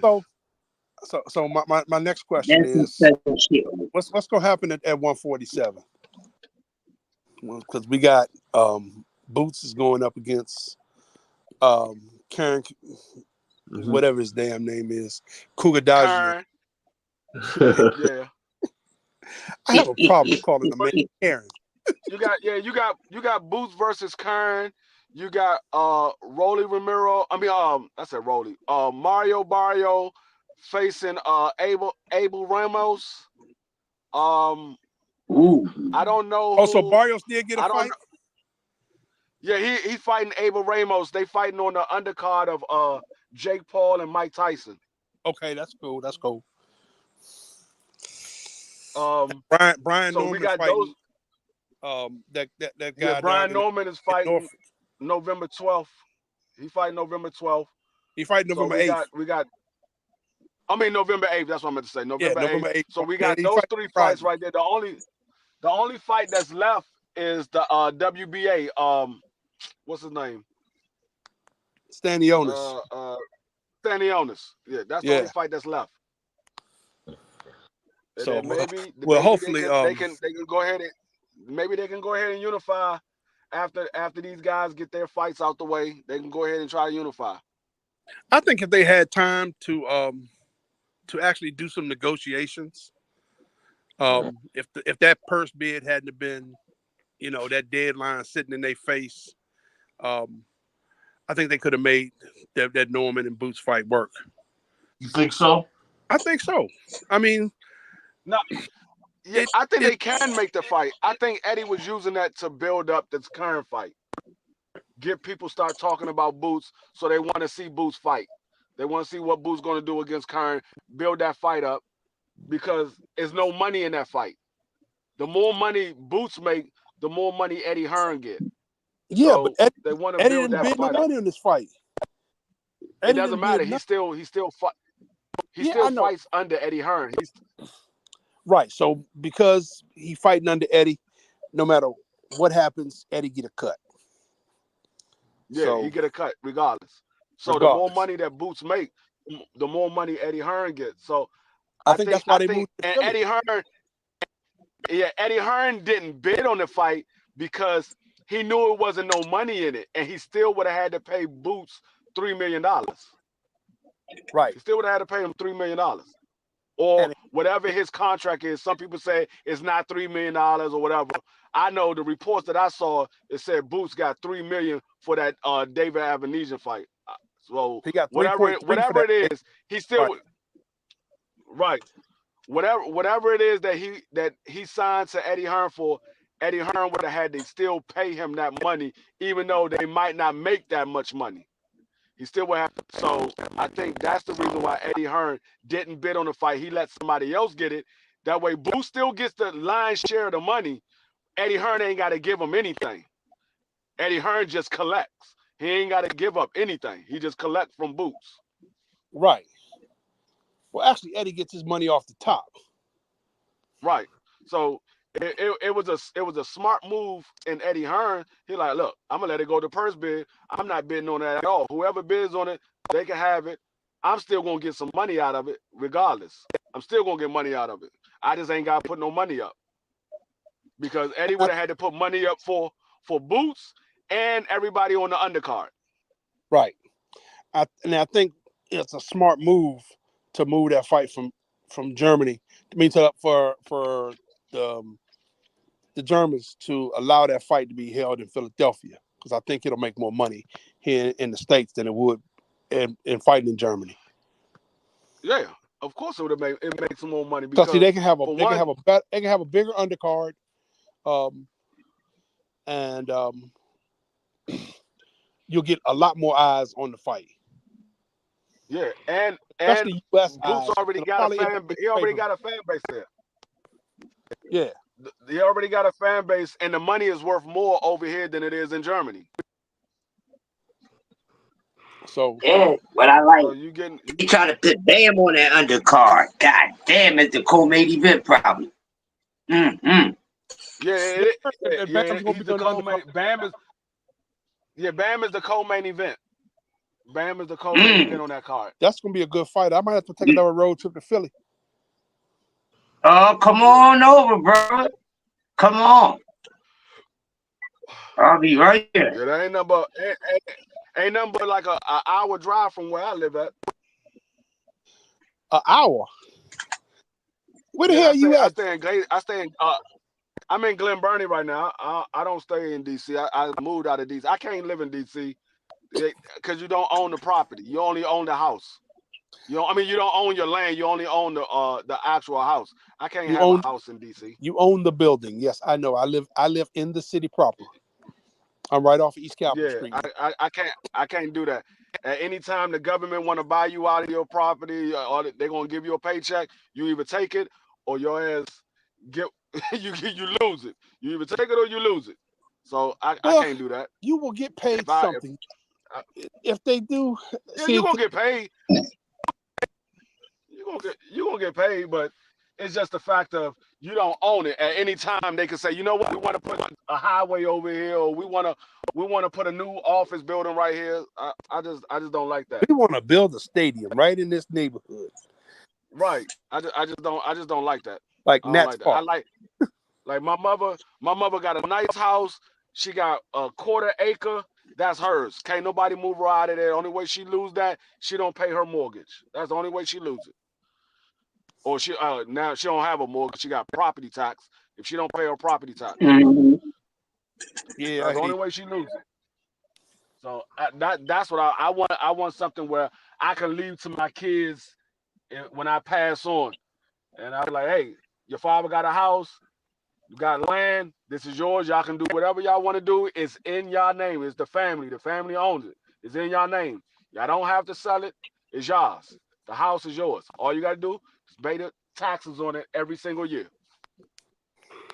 That's the way it's supposed to be, man. That's the way it's supposed to be. Yeah. What's going on, GD? But yeah, I mean, hopefully we can get some unifications at 47 after these fights.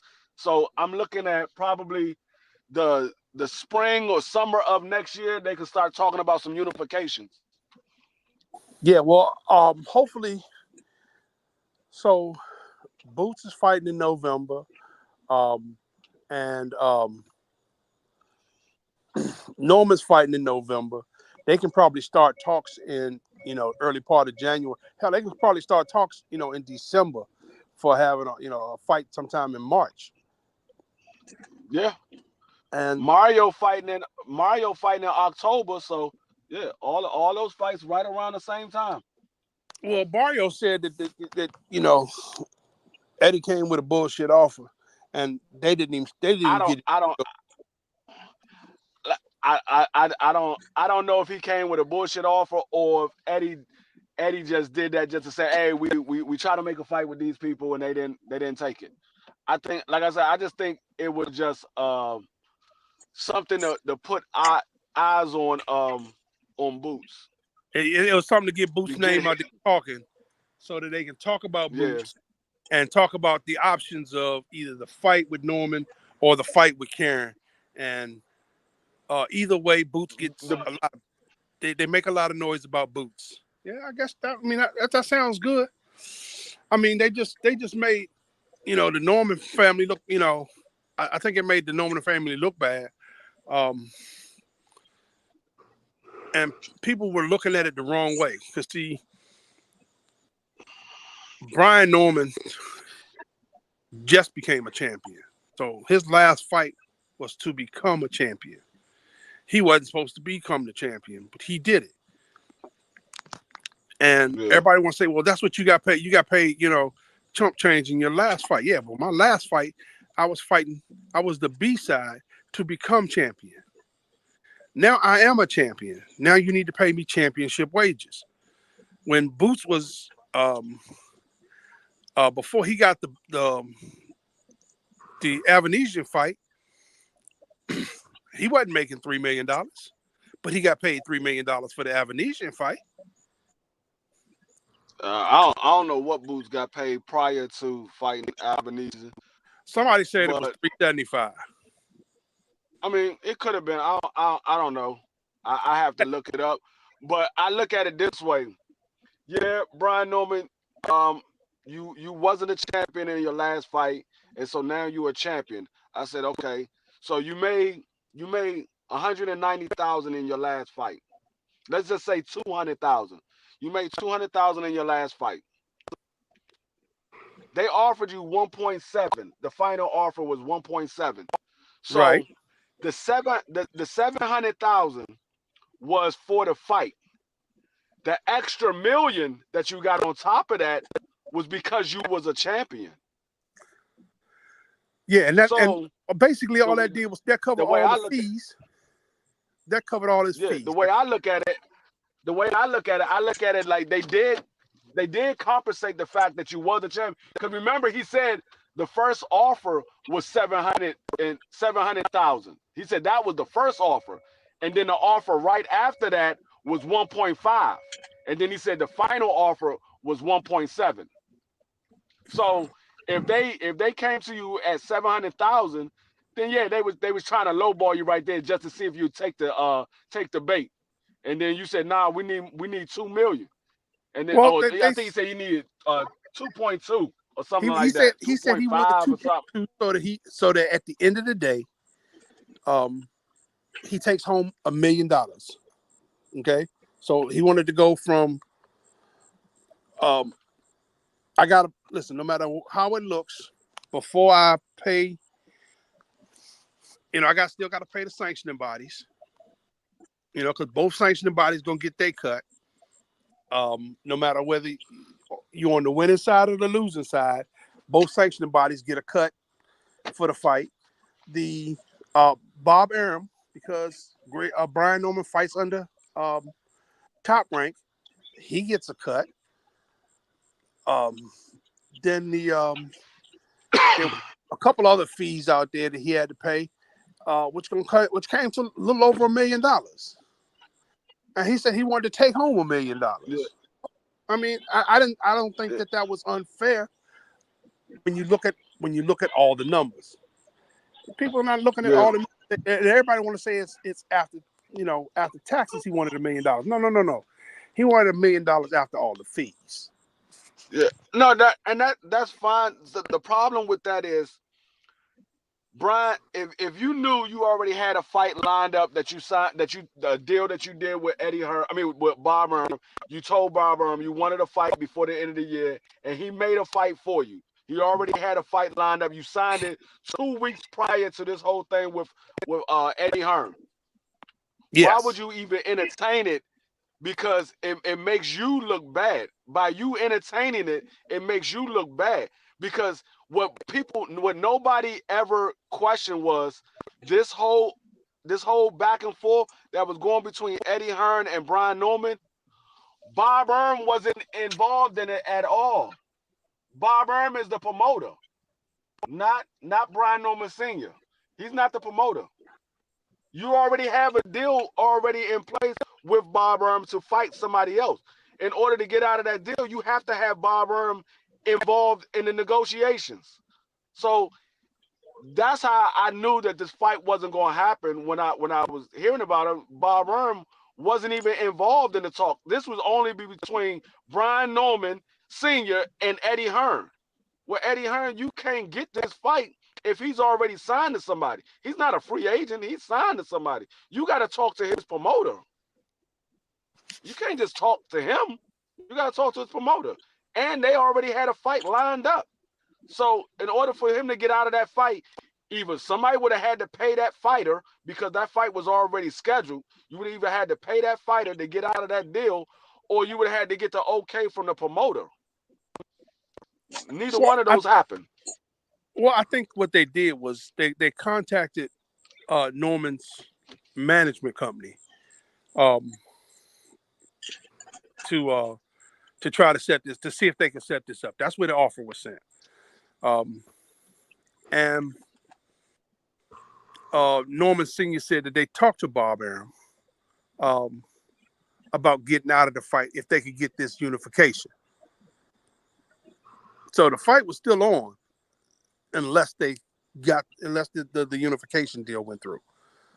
So when the unification deal didn't go through, he said, I still got a fight lined up. I was already signed up for a fight. I still got it lined up. And, that's what I'm going to do.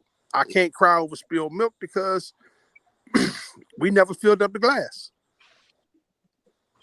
But he said he talked to Bozy, and Bozy said that they was fighting Kern next. And he was like, well, why is Eddie talking to me if Bozy and them said they fighting Kern next? They not even trying to make this fight. Eddie trying to make the fight. That's why I said it just made him look bad by entertaining the whole ordeal, because now people looking at you sideways because you saying that they offer you 1.7 and that's the last time what you made your last, and you saying you want 2 million, so you gonna let the unification go away for 250,000? Because they said it was 8.75. So you're gonna let the whole unification go away for $250,000. You're gonna let it go away. And it just don't look right, because I understand you want $1 million, you want to clear $1 million. But if you truly believe that your son will beat Boots, you take that 1.75, you fight Boots, beat him, you unified. You're a unified champion now. Not only are you a unified champion, but you just beat the -- guy at 147. You just beat the #1 guy at 147. Forget clearing forget clearing $1 million. Your next fight, you probably clearing somewhere around $2 or $3 million, because now you're a unified champion and you beat Jaron Boots Ennis. Your name is much bigger now. Yeah, it just didn't look right for him to entertain it, because it makes you look bad, because people that don't know the inside scoop of what was going on, they're going to look at it from what I just said. They're going to look at it from there, because ain't nobody following the story. Unless you follow boxing on a regular basis, you're not following the story why the fight didn't happen. You just hearing that they offered him a certain amount of money and they said no, they didn't want it. They wanted more. That's all you hear.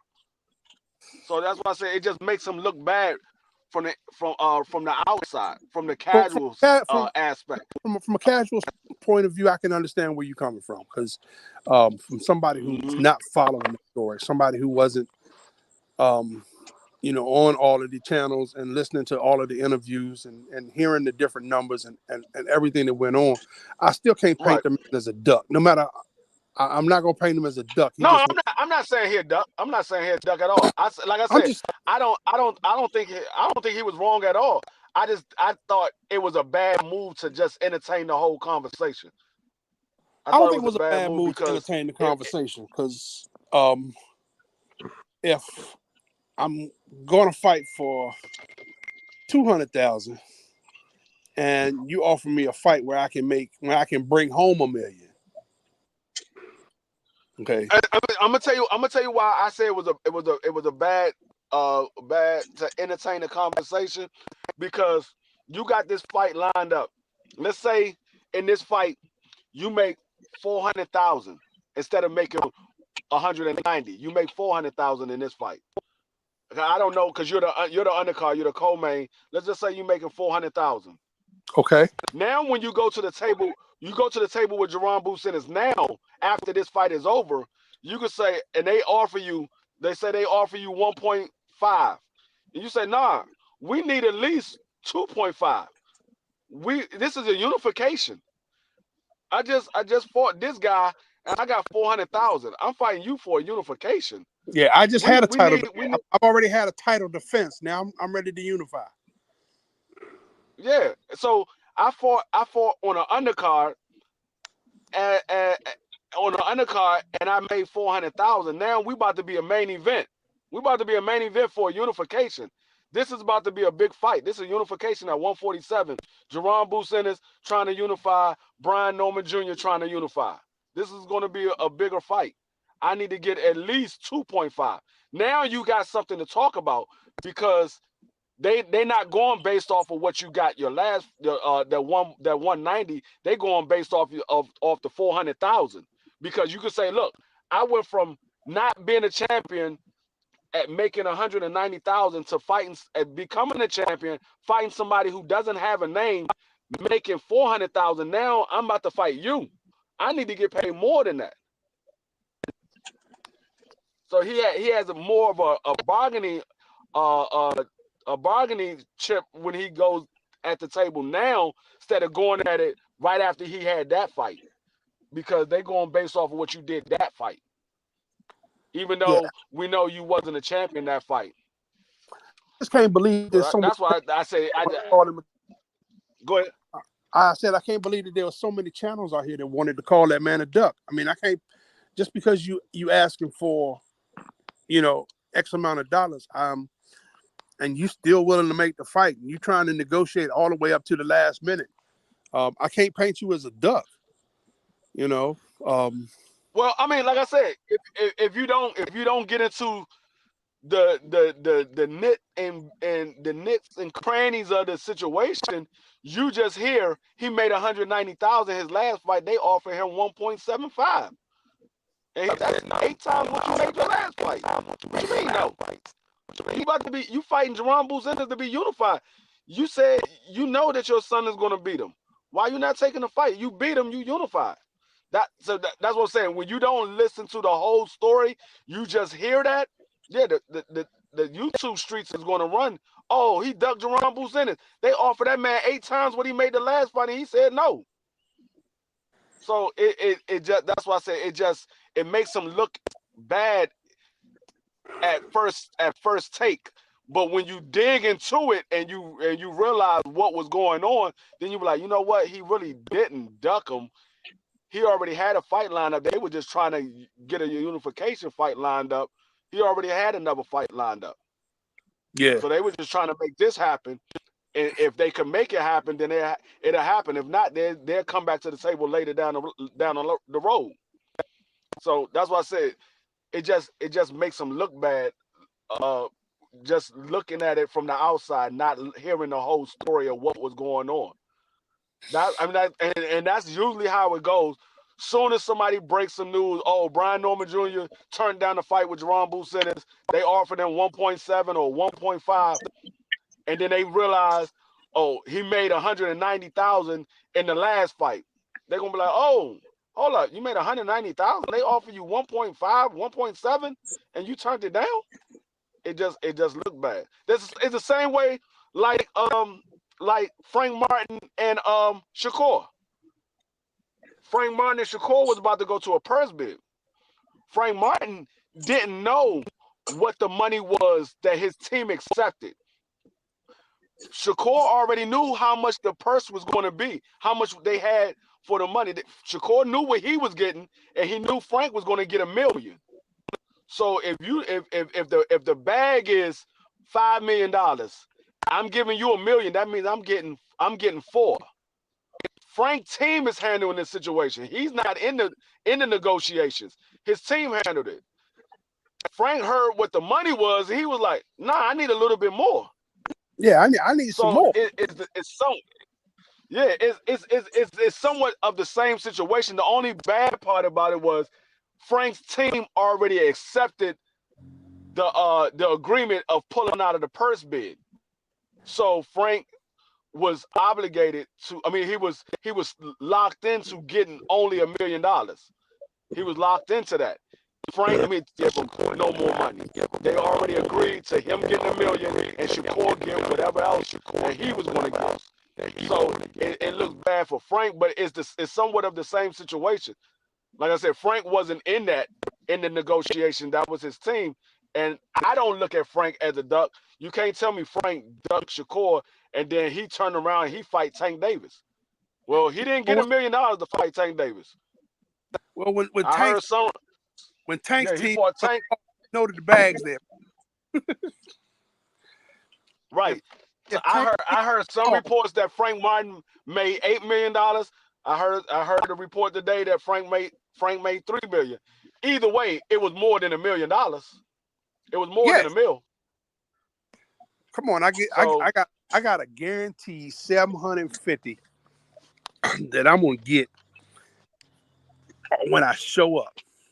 All I gotta do is show up and step in the ring, and my account is credited $750. Then after everything is said and done, when after all the bean counters have counted and crunched all the numbers, I'm gonna get another check. Man, and that check's gonna be bigger than this one. Yeah.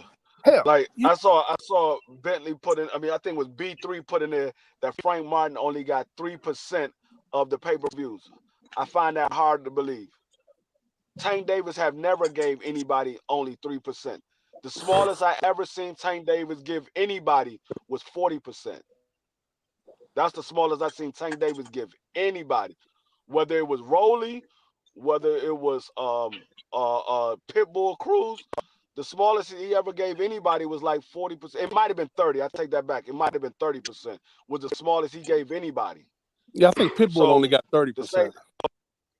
Yeah. So with to say a really small guarantee, but right, to say that Frank got 3%, nah, I think you're missing a zero. It might have been 30%. I don't think it was 3. I don't think Earl Spence would have let Frank Martin take that deal. You gotta remember, Earl Spence is his manager. I don't think Earl Spence would have let him take that deal. No 3%. What? 3%? Nigga, this is Tank Davis. You're not taking no goddamn 3%. No. So yeah, I don't think he got 3%. He might have got like 30. He might have even got 20, but it wasn't no 3. So but I want to see these fights. I want to see all of these fights. I think Mario Barrio versus any one of those guys will be a good fight. Jerome Buzinas versus anyone is a good fight. Brian, you know what I really want to see? I want to see Jerome Buzinas versus Mario Barrio and Brian Norman versus Stanionis. That's what I really want to see. Because Mario Barrio is somewhat of a boxer. He's somewhat of a boxer. He got decent power. But Stanionis and Brian Norman, they're more of come forward fighters. They come forward. And I know it's going to be action packed between them two. Because Stanionis ain't going to back down, and I don't think Brian Norman's going to back down. I think it's going to be an action packed fight between those two. And I think Barrios is gonna fight Jerron. I don't think he's gonna run from Jerron. I think he'll fight him. If he fought Tank, I think he'll fight Jerron. Yeah, that'd be another good name on his resume, regardless of the outcome. Mm-hmm. Win, lose, or draw. Mm-hmm. So, because it's you to go in and fight Boots, and that's the fight that I thought they were really gonna go after. But I think what happened was they wasn't expecting anybody. I think they probably sent out those offers as to say, hey, I'm gonna throw these offers out to all the 3 champions and let's see what happens. And everybody laughed at the offers because they knew they were bullshit offers. But you know, Norman's team said, "Oh, wait a minute, you gonna send me an offer? Let's talk about this." You know, and they thought it was time to cash in, and it didn't work out for them. But I think when they spin the block after they fights here in November, it'll be that time. I think they'll make it happen. I would prefer to see Norman take on Stanionis and Barrios take on Boots.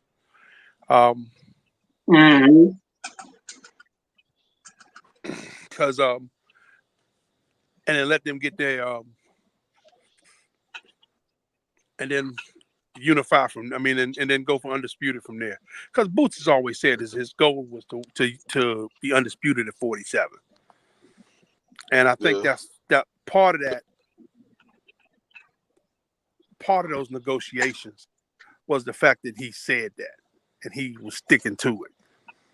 I think if that hadn't have been put out there as public, that he really wanted to be undisputed at 47, that Norman fight would have happened a lot easier. Yeah.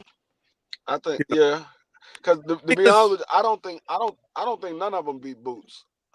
Now, I mean, everybody has a shot. I just think if Boots come in there on his A game and they come in there on their A game, I don't think none of them beat Boots. I think Boots is just too skilled for all of those guys. I don't care how much harder a fighter got and how much determination a fighter got. If Jaron Boots is on his A game and each one of those guys are on their A game, I think Jaron Boots beats all of them. I think he beats all of them. Now, anything can happen if somebody get caught.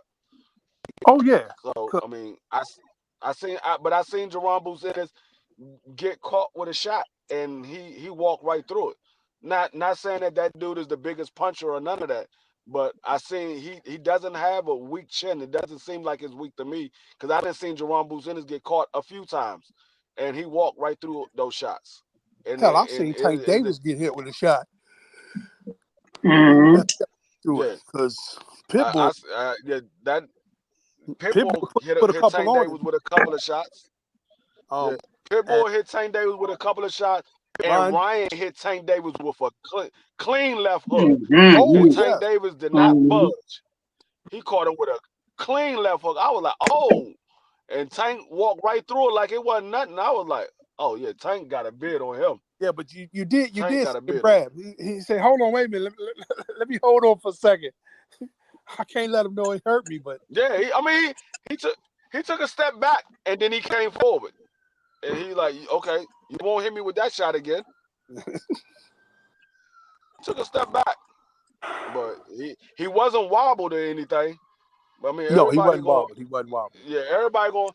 You get caught. You gonna take a step back, or you gonna shake it off a little bit. But like I said, he wasn't wobbled, and he said, okay, I got something for you. I thought Ryan was out when he hit when Tank hit him with that same punch that he hit Rolly with. Oh yeah, I thought he was done in the round. Was that the second round? In the second round? Yeah, it was the second round when he knocked him down, and Ryan walked right into it. Yeah, that was the punch he caught Rolly with. Yeah, I thought Ryan was done too. Ryan popped back up. I think Rolly's still suffering the effects of that punch. Oh, most definitely. That man, he's another one that's like AJ. That man, he don't want to get hit again. If you catch Rolly on the chin, he gonna be on his bike for the rest of the fight. That's what happened with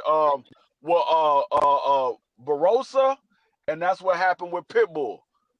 He got saved by Barossa by the referee. He got saved by Barossa, but with Pitbull jumped on his ass like a pit bull on a chihuahua. It was no saving Rolly from Pitbull. Rolly has that awkward fighting style. It's it's that herky-jerky, unorthodox punches coming from everywhere with no defense. And, no defense at all. And Pitbull just said, okay, I just need to step just inside the power. So if I step inside the power, where I'm more effective, I can take him down. And that's what he did. Yeah. You know. And Barroso, I think that referee got paid off. Because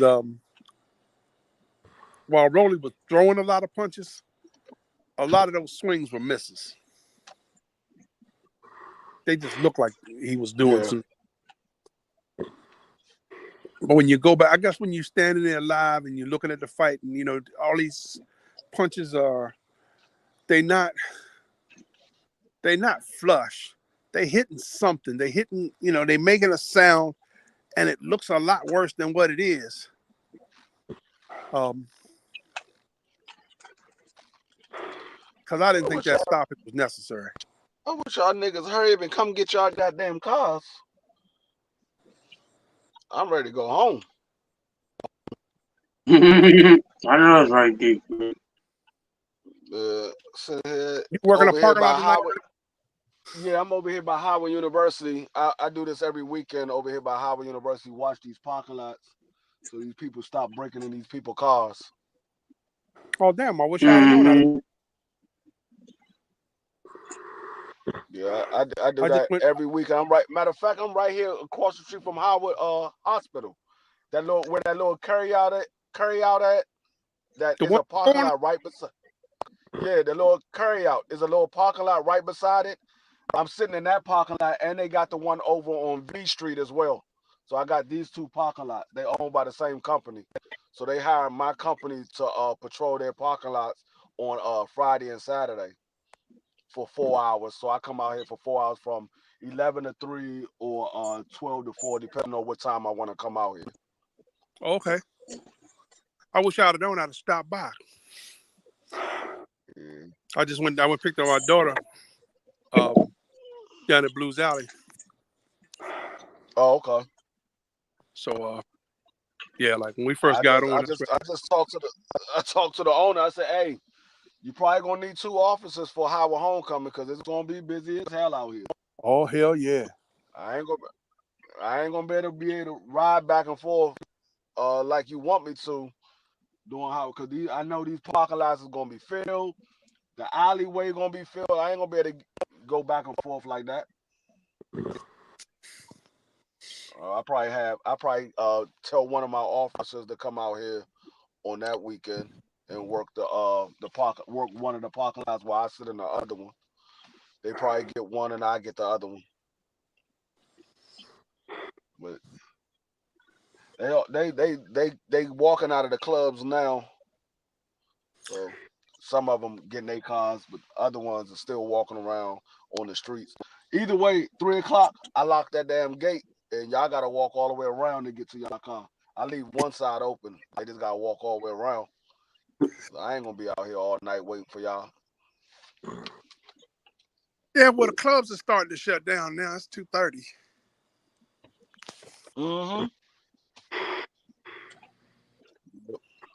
I'm glad it ain't no go-go. Niggas be trying to go all night. Yeah, the go-go's don't let out till 5 in the morning, baby.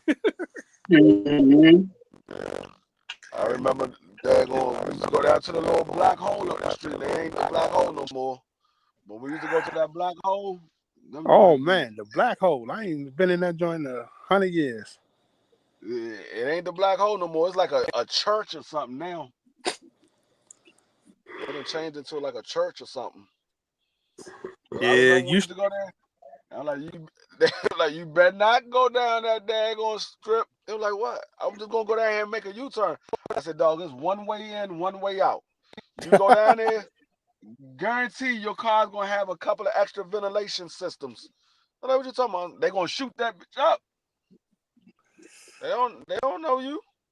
Not go down that damn joint.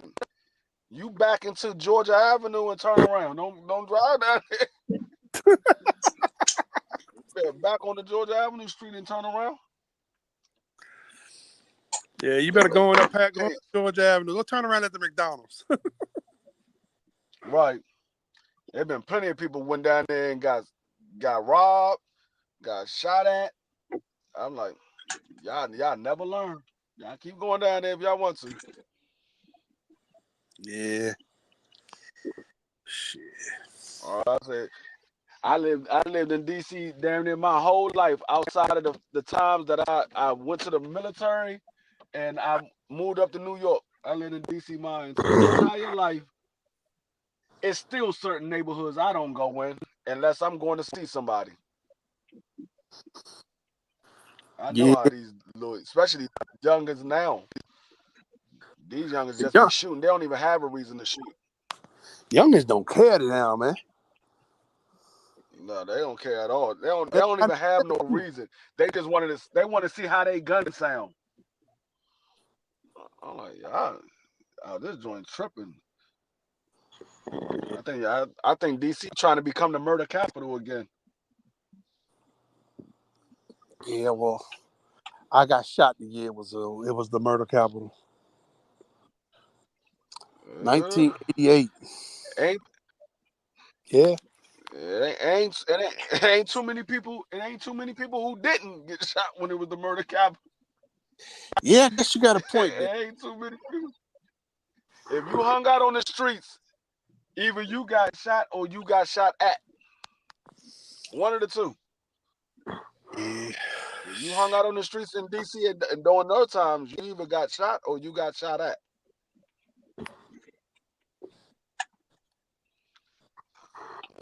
Man, it's 2:30. Yeah. Crush, you still out there, man? Yes, sir. I'm up here playing Call of Duty, man.